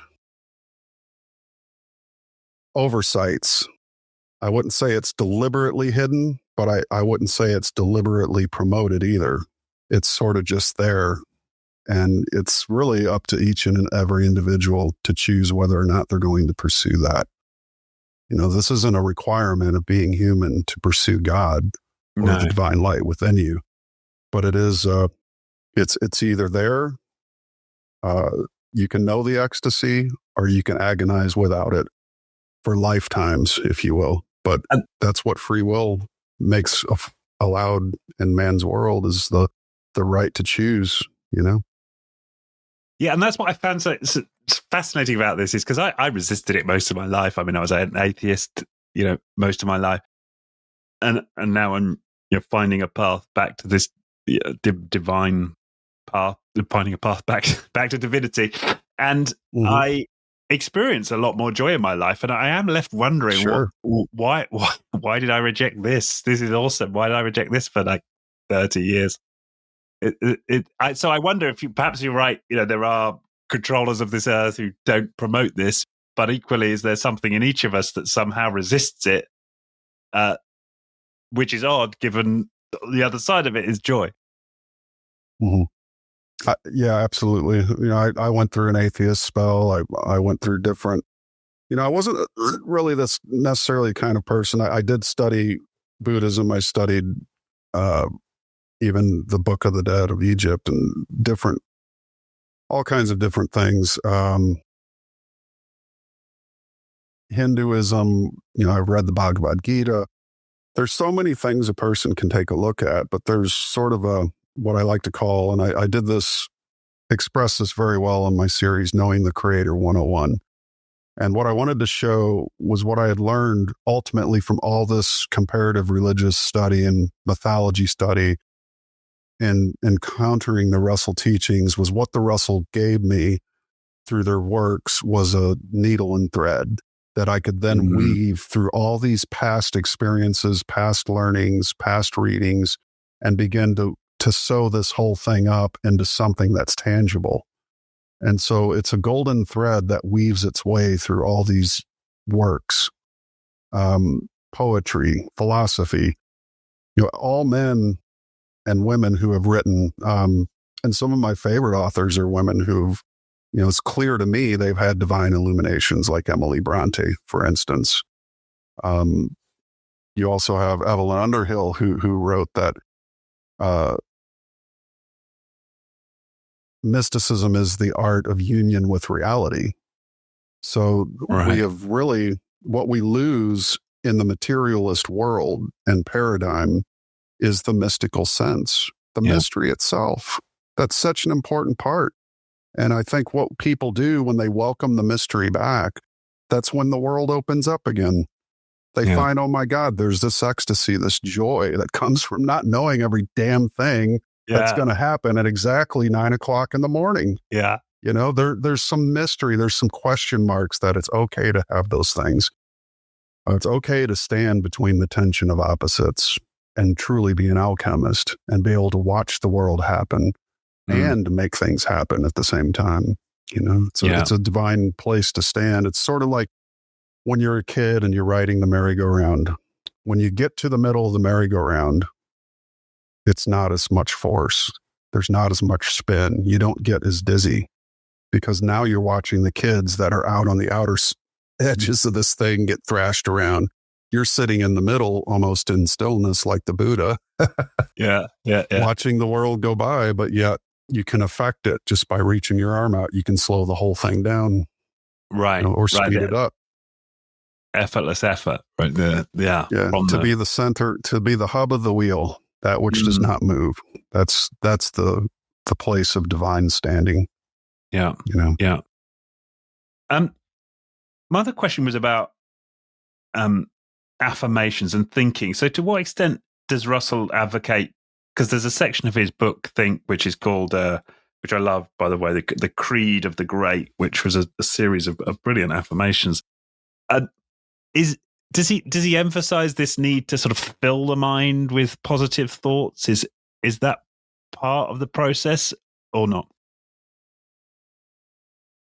Well, certainly the only saying I could point to in that is turn thine eyes from all that is unlovely. And there's plenty of unlovely things in the world. And the more we focus on the unlovely, the more those thoughts crowd our mind. And what is exchanged for the unlovely is the beauty that is in the world. Right. And so it behooves us to pay attention to that which is beautiful.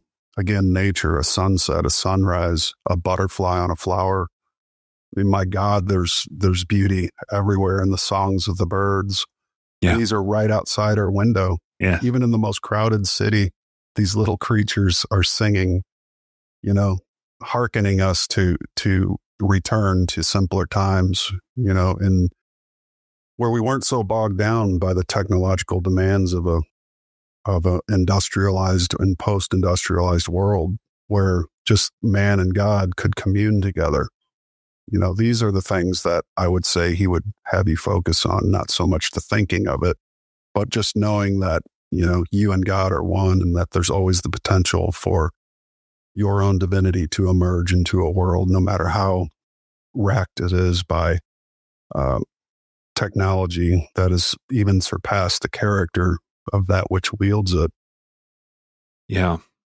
It makes a lot of sense to me. We're back to the knowing, aren't we? It's find that knowing in yourself that might express itself as a positive thought, or it may express itself as a connection to the birds singing. But it's just that knowing the beauty of life, or knowing the meaning of life. But the knowingness, that seems to be the big theme here. Absolutely. And, his book of beauty is, all his words from his divine illumination are labeled as thus, and he called it the message of the divine Iliad, which is, again, Iliad, journey, or saga, the message of the divine journey of man. And the books that were in it are some of the most inspiring writings. In fact, when his family had called the lawyer and a doctor close to Walter Russell to come and check on him because they were worried about him, he had locked himself in his studio in New York and wouldn't come out. Or maybe it was Boston, but I believe his friends came to check on him at the behest of his wife and family. And they basically said, look, he's got papers scattered all over, and we've read some of them. We've looked at some of these drawings and the papers that he has, and his words outwit Walt Whitman. We recommend you leave him alone to experience whatever he's going through. And I don't know what his ability to communicate with these men were, if he was catatonic or if he was just aloof. It's hard to say. Maybe he could communicate with them and he came down just enough to be able to say, I'm fine. I don't know. But the writings, it was his recollection of one of them saying his words outwit Walt Whitman. And when you read the message of the divine Iliad, which is the basis, it's the foundation for the science and the philosophy. And they called it a living philosophy because they didn't have to believe in God. As Jung said, they knew God to be a living God. So then their philosophy was also a living philosophy. God is not a deadbeat parent who owes back human support and is off gallivanting for the past 2,000 years in some distant quadrant of the universe. It's an expressive force that centers and bounds man from the beginning to the end and always will. It is the force behind nature, and it's divine, and it can also be misused. Part of the writings of the divine Iliad say, you may kill with the sword, but by the sword ye killeth with, ye shall also be killed. So a human being can express this power source in a myriad of ways, positive to negative and everything in between. But again, it's generally expressed in a negative way when we're not aware of it. Right. And we can take all that power of that rest, of that fulcrum, and we can drive ourselves into a deep pit if we're not careful. So again, that's what makes free will so amazing. God loved his creation of man so much that he gave him the ability to hate God or not believe in him at all, But again, I'm with Carl Jung. When he was asked in his last interview, I believe it was, do you believe in God? He said, believe? Difficult to say. I know. Yeah. And that's when you know. And how do you know that you know? Because you know when you know that you know. Doesn't really define it, but it's sort of like love. You just know some things. Yeah. And that's when the questions disappear. When you truly know, there will be no questions. Yeah. And again, I'm just imagining people listening thinking, they feel attracted to that, being in a continual state of knowing. And what we've already talked about is connecting with nature, being quiet, meditating. Are there any other ways you find your way to knowing? Driving, long drives. I used to commute 2 hours each way to a job for 15 years. And that would often afford me a lot of time just to lose myself in the drive. Right. When I mean lose yourself, I don't mean deny yourself, or it's not some form of punishment. It's just a state of waking meditation is what I like to say. And I prefer that. I don't do meditative poses. I don't get on my knees and pray. I like to think that I'm in a continual state of prayer and meditation. God is not something I pray to because I'm part of it. It's already there. I just have to, the more I can acknowledge its presence, the faster the lines of communication are. You know, why use a copper wire when you can use fiber optics? And what's going to be faster in terms of communication? Stand by, God, I need you now. Not, I better go get on my knees and pray there's a tornado coming. By the time the tornado hits your house, you didn't even make it to the side of the bed. Right. But, there's an old adage, an old joke, and, a man's on a rooftop, his family, and it's flooding, and a boat comes by and says, you want to ride? We'll take you to the shore. It's flooding here. No, God's going to save us. My faith's unshakable. He'll save us. And the second boat comes by. We're going to shore. You want to ride? No, God's going to save us. Third boat comes by. We're going to shore. You want to ride? No, God's going to save us.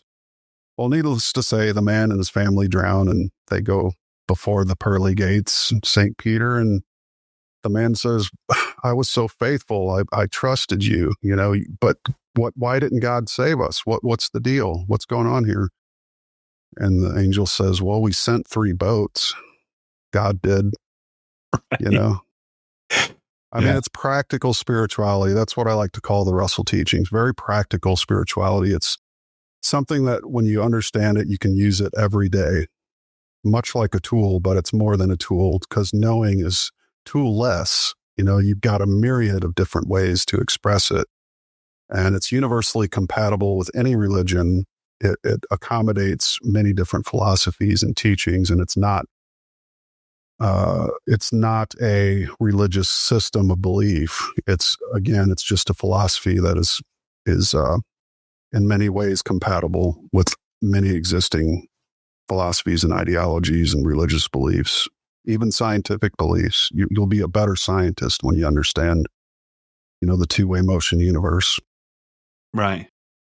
And is there a reason he uses the term philosophy and not spirituality? I mean, it's not the University of Science and Spirituality. Correct. The reason is the love of wisdom.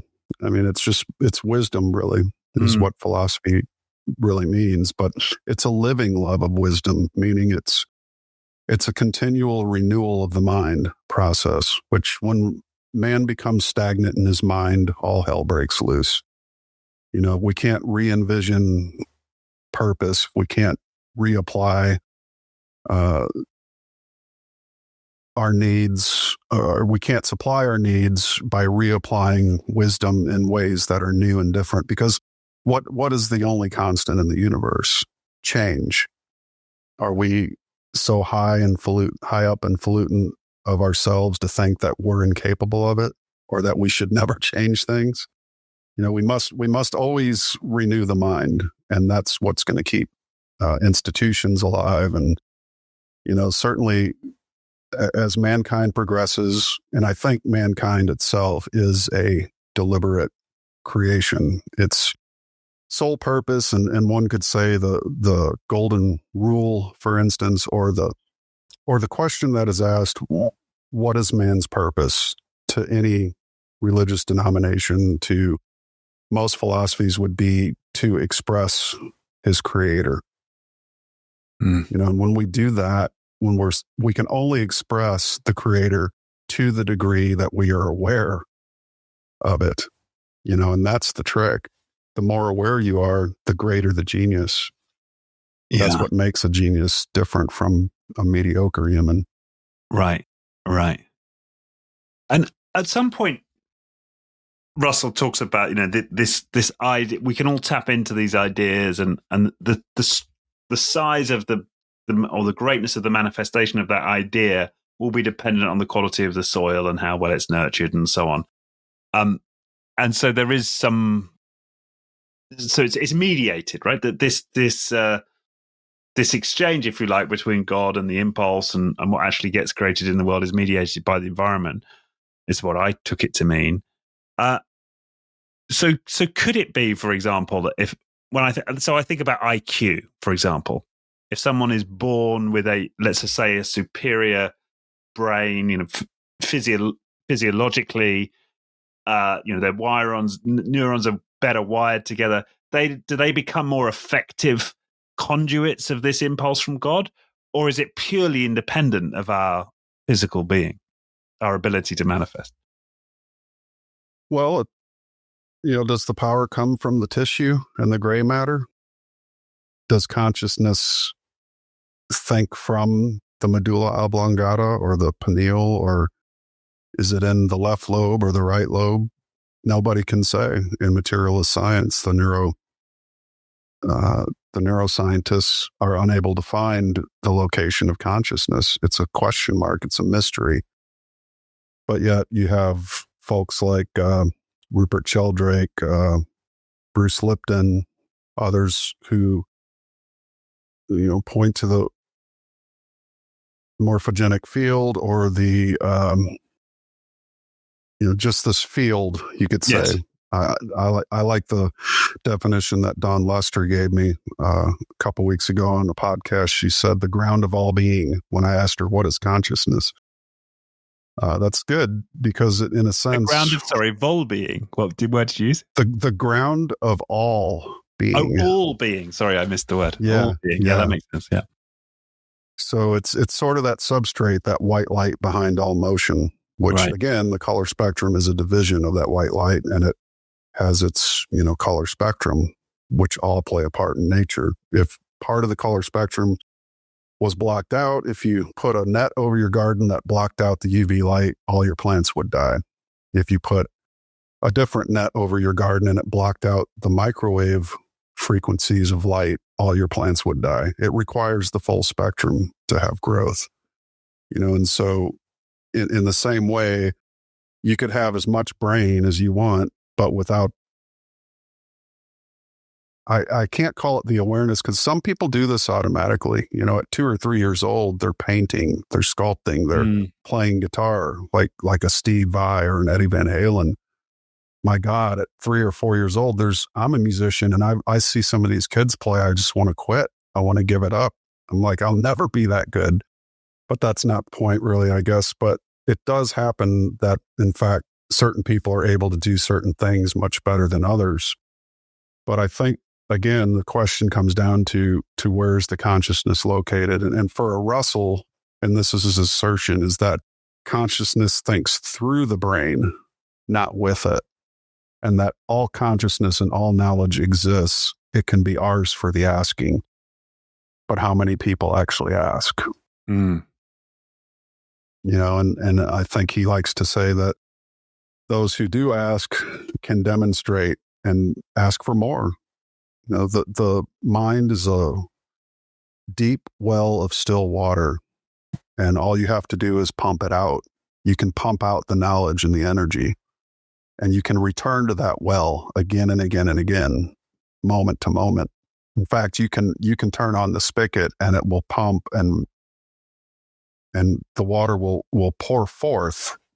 The greater you open the faucet, the more that comes out. So again, it's sort of God doesn't just give you gifts necessarily. You might be endowed with a large brain, but if you don't seek to use it, it's that desire, that seeking, that to express that divinity that is in you that separates the mediocre from the genius, if you will. And that's just a common denominator that Russell used. He famously said, mediocrity is self-inflicted, genius is self-bestowed.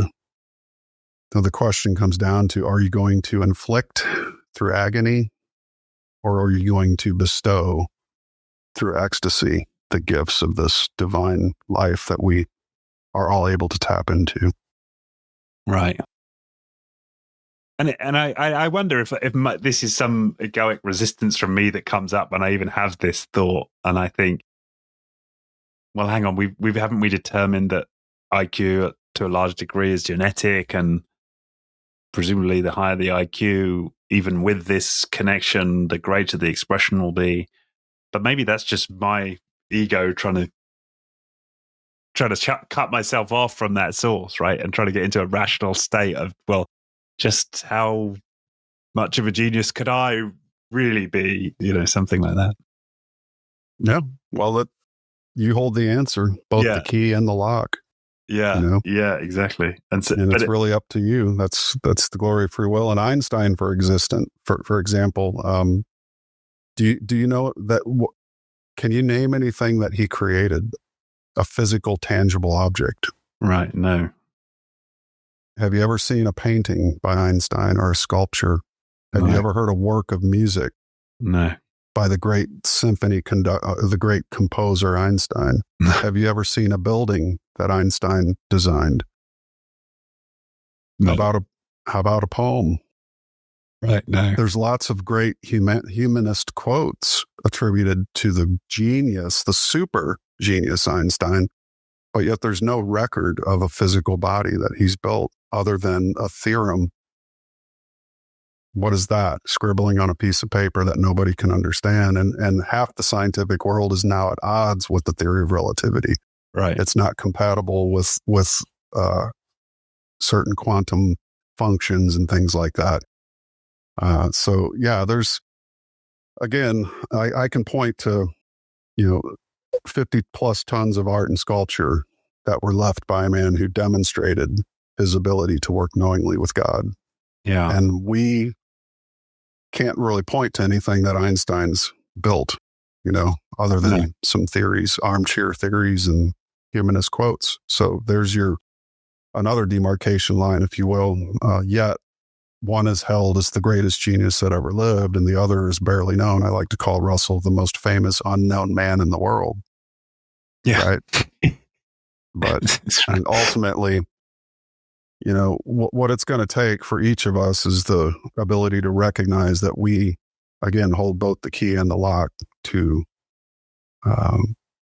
what we're able to express in this world. Yeah, and I wonder if this comes back again to psychology, because that's an enormous thing to say, right? Mediocrity is self-inflicted, genius is self-bestowed. But for most people to integrate that the only reason I'm not a genius is because I'm refusing to bestow it upon myself. That rubs up against my psychology. There's a big part of me that wants to stay small and reject that statement, and I wonder if that's not a big part of why Russell isn't better known because of the resistance to that message. Well, it's very possible. I mean, what we resist persists, they say.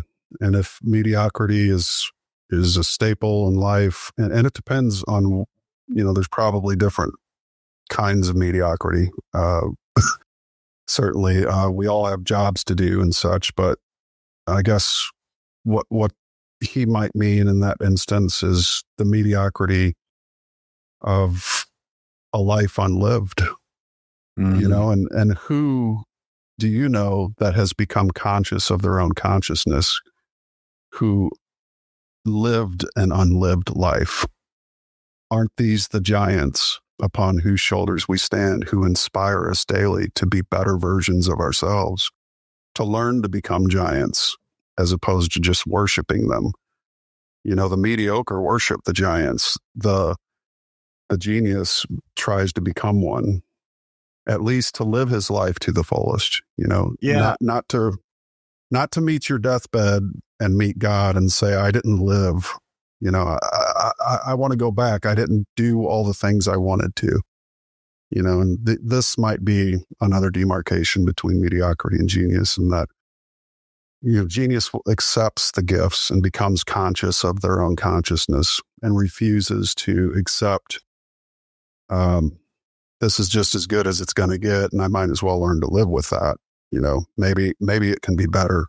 Maybe there's ways I can make myself better in the process. And, when you make yourself better, when you clean out the cobwebs of your own mind, then the house starts to get cleaned up, but it's sort of, for me, I had to clean the house first. And then I noticed my mind was getting cleaner. Yeah. And so I had to actually work. Experience.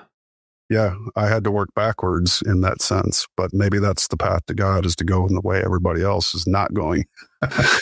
Right. But I know it involves a whole lot of self-introspection. I love the N words: introspection, intelligence, intuition, inspiration. These are all the words that if you put those words, just write down all your favorite IN words and you'll see something emerge there. And in is the way in a lot of the advice I try to give to folks. Yeah. And perhaps another reason why Russell has been rejected, and why for me he's so attractive, is because he just gives this practical, it's almost like how you can become a genius, right? And there's these lines in here, again, coming back to his creed of the great, which I was reflecting on today. A menial task which must be mine, that shall I glorify and make an art of it. And I had that in mind as I was unpacking the dishwasher early this morning before this podcast. I was like, I'm going to make an art of unpacking this dishwasher and placing the cups and the glasses. And I felt such joy. And I felt so good about having unloaded the dishwasher in a way I wouldn't normally. Right. Now do that. That's exactly right. That's being mindful, right?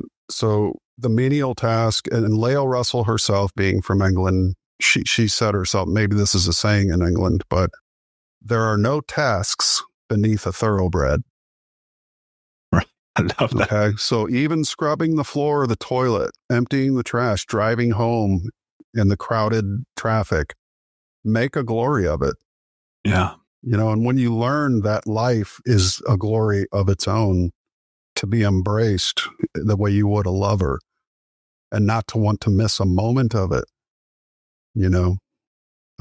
rage against the dying of the light, and the light is us.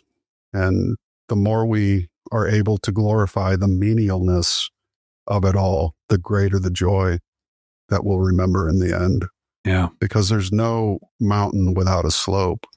There's no valley without a river, but each and the other need one another for us to even be able to notice the contrast. The good and the bad all come in one package together.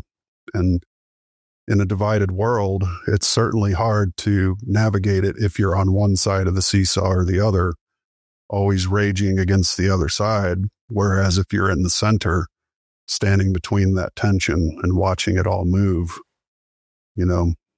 be like the whirling dervish, spin so fast that you become still. In every tornado is a shaft of stillness, and every hurricane is an eye that does not move. And when you become conscious of the I in you, which is the self, that's when you achieve triality. And I think that's when you can command your brush to create the strokes of beauty that make a life worth living. The other story that comes to mind from his book, Think, is of the bellboy. I don't know if you remember reading that, who refuses to take a tip all summer. Right. And just devotes himself to the service of the guests. And by the end of the summer, he's being bestowed these checks, and he's been taken to parties and trips on yachts. I thought that beautifully illustrated this sort of veneration of each moment, and I'm going to give myself in service of another, and how that all folds. And from a poor family, he was given the tuition to attend Massachusetts Normal Art School to learn what eventually became a multi-million-dollar money-making career for him.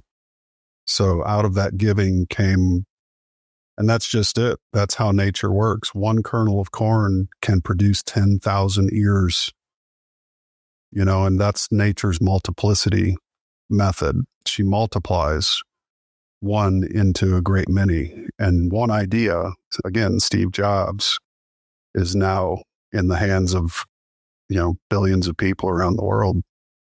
So one kernel of corn, nature can take it and it can multiply it. But if man works with it, and he often gave this adage too, if a farmer simply prayed that he have more apple trees, it's not going to happen.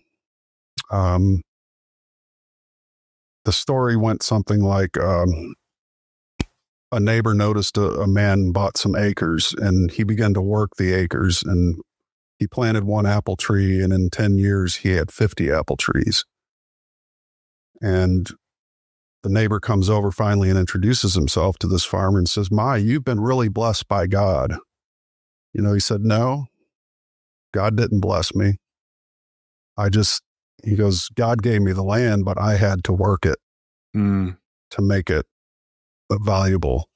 God gave me the challenge, and then he worked with me to create what I have now." So, that's one law that most people don't realize, that the universe, when you take a step toward your product, because you have an idea and you hold that idea, we have 60 to 80,000 thoughts a day. Which one are you going to hold? Hold the one that inspires you. Hold the one that you can see its end. You see the body at the end of the road, the completed picture, the completed sculptor, the completed garden project, the completed meal, whatever it is. Hold that vision of the end product. And when you work toward it, every step you take, the universe by law has to step back one step towards you. So as you work each step, the product becomes closer until you think your idea apart, take those parts and assemble it through action of the two strong arms, which are connected to you, and you build that body. You're literally freezing your consciousness into form. That's what creation is. That's what God does to create nature, or the universal mind. Again, call it what you will. But that spirit behind matter, was it Friedrich Schelling said, nature is invisible spirit, spirit is visible nature. Right. Yeah. Yeah. And the action, what I'm coming to appreciate through these readings is made joyful through this process. Because a lot of us might, and I may be one of them, that hard work makes the man, and we succeed through hard work, and then it's work, and it's you're taking massive action. I'm thinking of Tony Robbins now, and all of this, and that can certainly to me has felt like overwhelming. Oh God, I don't know if I can be one of those guys. But through this orientation, where I'm experiencing the joy in action, well, suddenly that feels much more like a doable and a pleasant path, and that is to be in continual action towards a goal, and not to feel tired and worn down from it, as we hear from Russell in his work. He could work for hours and not feel tired. It makes sense now to me that we can live a life in this way. And joy is a charge. I feel charged when I'm happy, when I'm joyful. It's the state, again, the pursuit of happiness. It's not necessarily the attaining of happiness, but the pursuit. The point of the journey is not to arrive. The process is where the joy is. Process is where the joy. Humanity we become so used to the final product that even when we attain it, the part of us doesn't really like it because we've got it now, That's where spare the rod, spoil the child. If you give them everything they want and they don't work toward getting it, then they don't appreciate it. And nothing could be truer. And thank God I've had to work for the things I have, because if I didn't, and I'm working right now on upgrading my studio, which is a massive project that happens every 15 years or so. Computers get old, the blue screen of death appears on Windows, and it's time to update. So, but again, it's the love of the process and the joy of taking part in building. That's why birds sing. They're not crying and bitching when they're building nests or having to gather food for their young. They're still singing. Yeah. And the ecstatic joy and the temperament of nature is one of joy. Yeah. Of course, it has its darker sides as well, but those tend to be quick and rather explosive, and then balances quickly return normalized. But again, it's a pursuit, it's a process, and it lasts a lifetime.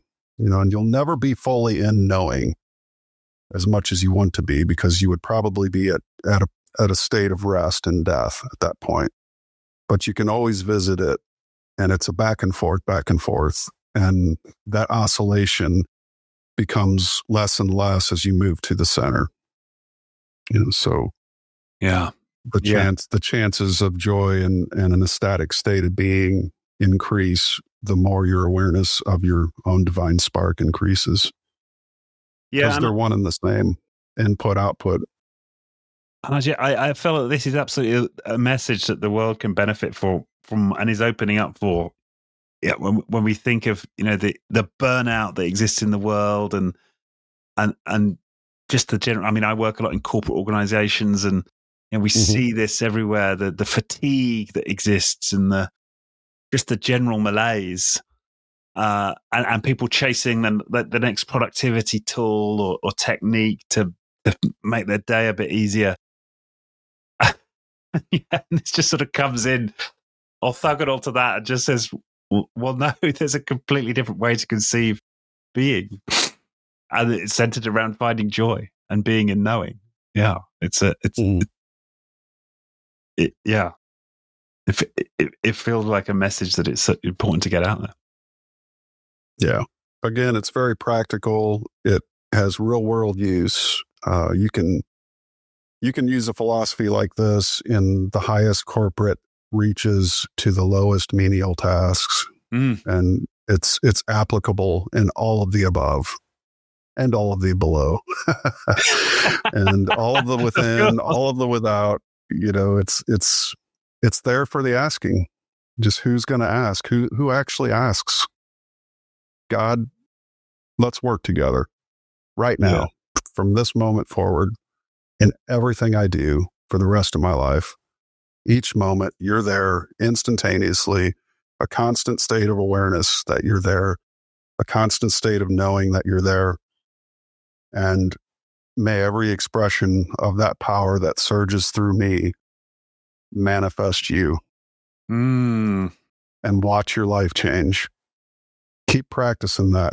Like you had to practice swinging at the baseball or the tennis racket and the tennis ball, or you had to learn to box, or you had to learn to paint, or you had to learn to sculpt or draw, or, develop programs. These things are all part and parcel of the human experience, but they can all be done with a sense of the divine. Yeah. You working together at it. That's the difference, man. And that's the key difference.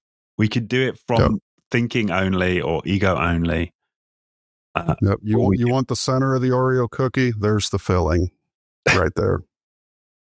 Otherwise, you just got two black crusts of hardened flour. Yeah. I've just been drawn to some of these quotes from Russell. I stand on the electrodes of the universe of energy. Yeah. The power of the dynamic universe is behind my thinking. I have the power of self-visualization and revitalization of my body to multiply its productivity in fulfillment of that which is my life's purpose. It's just so beautiful, isn't it? The language. There's nothing untrue, in those statements. And again, I think people that encounter the man's work, and they're going to find that there's certain things in it that are absolutely massive inspirations. And I hope to see his name up there and even at some point in future overtake Einstein as a household name. You know, it was my mission for a long time to get the word out about the man and his wife, Leo. They were a team, very balanced. They demonstrated the electrifying power of man-woman balance and genuine relationship. And they put God at the center of their work, you know, and it wasn't, again, an anthropomorphic God, but rather a God of light, which is the universal one, the great mind behind all creation. And they expressed very well a curriculum of how to work with that moment to moment throughout your life, throughout your daily life. Yeah. And why do you think there's such interest now? Yeah. Well, I did a lot of work in helping get his teachings out there. People before me and after continuing to work on that, and it was always in my mind that inspiration is the best way to share. So, what inspired me from his work, I turned into video series, into productions, into documentaries. I've done over, 100+ interviews internationally on the man and his work, and to me, it's just, it'll take time, but he's getting out there because as mankind, let's just say, the more man loses the light, the more he'll desire it. Right. And so there's sort of a barometer of pressure that is required. A pressure cooker doesn't cook until it reaches a certain temperature. Perhaps the creator will be more known when man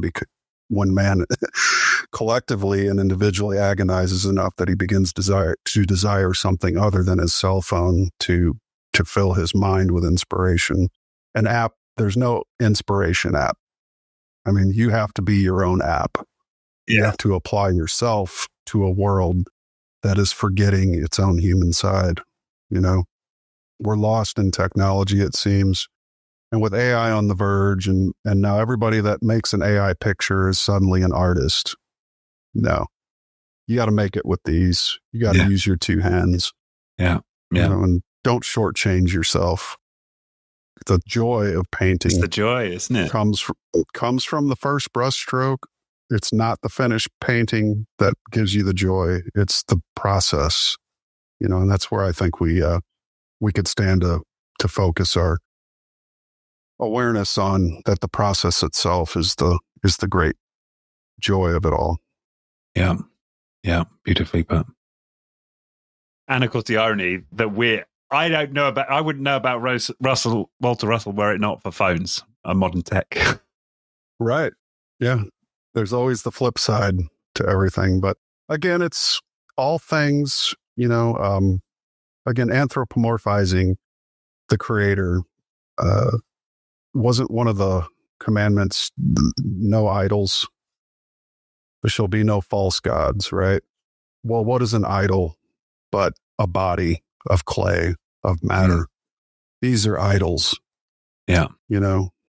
This is an idol. The pen, a book, whatever. Yeah. And anything material is an idol. What is mind? Ask the neuroscientist where consciousness is. He can't tell you. Yeah. But you can know it. And that is God. That which is knowable, but can't be made. But you can find God by the motion that moves around it. Every DNA spiral in your body, every planet, every moon orbits a still fulcrum of gravity, a shaft of gravity that extends in two directions and expresses itself as a sphere. So the truth is out there and in there. Yeah. Oh, wow. God, we can go for 2 hours and 20 minutes. This has been wonderful. I have to say, you are the most poetic guest I've ever had. I've not experienced somebody speak so poetically. It's so beautiful. All of your constructions are just, yeah. Well, thank you. That's, yeah. Thank you very much. It's just when I'm inspired, that's what tends to come out. Yeah, not just the Russell quotes, right? Like just generally your manner of speech. It's beautiful to listen to. I appreciate that. So if nothing else, I thank you for the poetry and your expression. But yeah, and beyond that, of course, I feel energized by it. This has been joyful. I've had moments of self-reflection during this. I hope it's been inspiring to our listeners, and the right people out there will receive this message and start turning towards Russell, turning inwards, and finding this, this dynamic universe behind your thinking. Yeah. Well, again, it's people like Russell and other great minds in this world. It's all there. All the answers to the problems of the world are in these minds, these giants, and and inside each of us is a giant waiting to express itself. And for those who'd like to support Walter, we created a code through the University of Science and Philosophy, which is March 20, all caps, March 20. At checkout, we'll save you 20% on all books and booklets. And I always encourage listeners to support the University of Science and Philosophy, which is formerly the Walter Russell Foundation. That helps them keep the artwork out on display, do the massive amount of responsibility required for the reprinting of books and keeping their work going out. They're the highest quality books offered in the world on the Russell teachings are through philosophy.org. A lot of Indian companies are now making these cheaper paperback copies, but you'll get the best quality and best value for your dollar or pound through philosophy.org. And it helps support, a great legacy, which in time, hopefully will inspire mankind to take a harder look at his spiritual nature. Yeah. Well, I think it already is. I mean, it already is. And then a number of podcasts I now see, well, just with you on it, but then also referring to Walter Russell, the message is spreading. It's exponential. Like a seed of corn, one will produce 1,000 ears eventually. That's the multiplication principle, which is also contained in the science of a two-way motion universe. Right. Yeah. Yeah. You get more than you get. Yeah. You just take one step. You just have to take one step, and there's a multiplicative effect. Great. Keep at it. Nature is a process of continuous motion and rest sequences that, when balanced, create the lush beauty that we see out there in the world. Immerse yourself in it because it's part of you and you are part of it. Yeah. Yeah. I take a big sigh as I hear that, because I think it's like a sigh of, this is like what I wanted. This is like the truth, right? This is what I wanted to be my worldview, if you like, but it's been pushed down for most of my a chunk of my childhood and most of my adult life thus far, and that sigh is of a kind of a, this is home, like this is it, right? We are spiritual. Yeah. Physical, mental, spiritual, it's sort of the Japanese outlook on that. And ninjutsu, which I studied, was called the triangle of life. We're born into the physical, the lower left corner, the lower right corner is the mental. And as those two things connect, the upper arch of the triangle blends the spiritual between the physical and the mental. So the triangle of life is a balance of the 3 points of existence, which are those three things. And again, it's the beauty of any message is in the balance it conveys. If it's balanced, probably worth checking out. If it's not, just be careful, keep your shields up. Well, that's a great lest point, it isn't it? unbalance you, Yeah. When we think about how polarized culture is, and how unbalanced most of the messages are that, well, we can choose or choose not to partake of, right? Correct. Yeah. But in order to make motion, you have to what?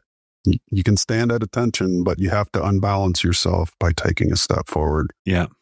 Yeah. But that's the beauty of these teachings, is that to find balance again, you have to leave it to find it. There is no journey if you don't take the first step. Right. Yeah. Okay. Well, once again, thank you so much, Matt.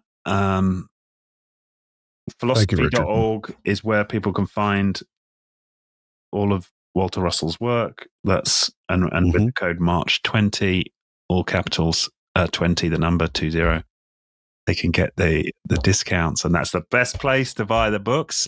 There's also mattpresti.org, right? If people want to .com. Sorry, .com. That's okay. Mattpresti.com to find you and your poetry, all of your video work. There's links to your Substack. There's they can check you out if they're seeking your production skills, right? It's all there on mattpresti.com. Really appreciate you, Richard. This has been a great conversation, and you've inspired me quite a lot too. So thank you for the reciprocation. Well, that's lovely to hear. Thank you. Good. All right. Thank you so much. Thanks again, Matt. Thank you. And thanks again to Andre and to your listeners. Thank you. Yeah. Thank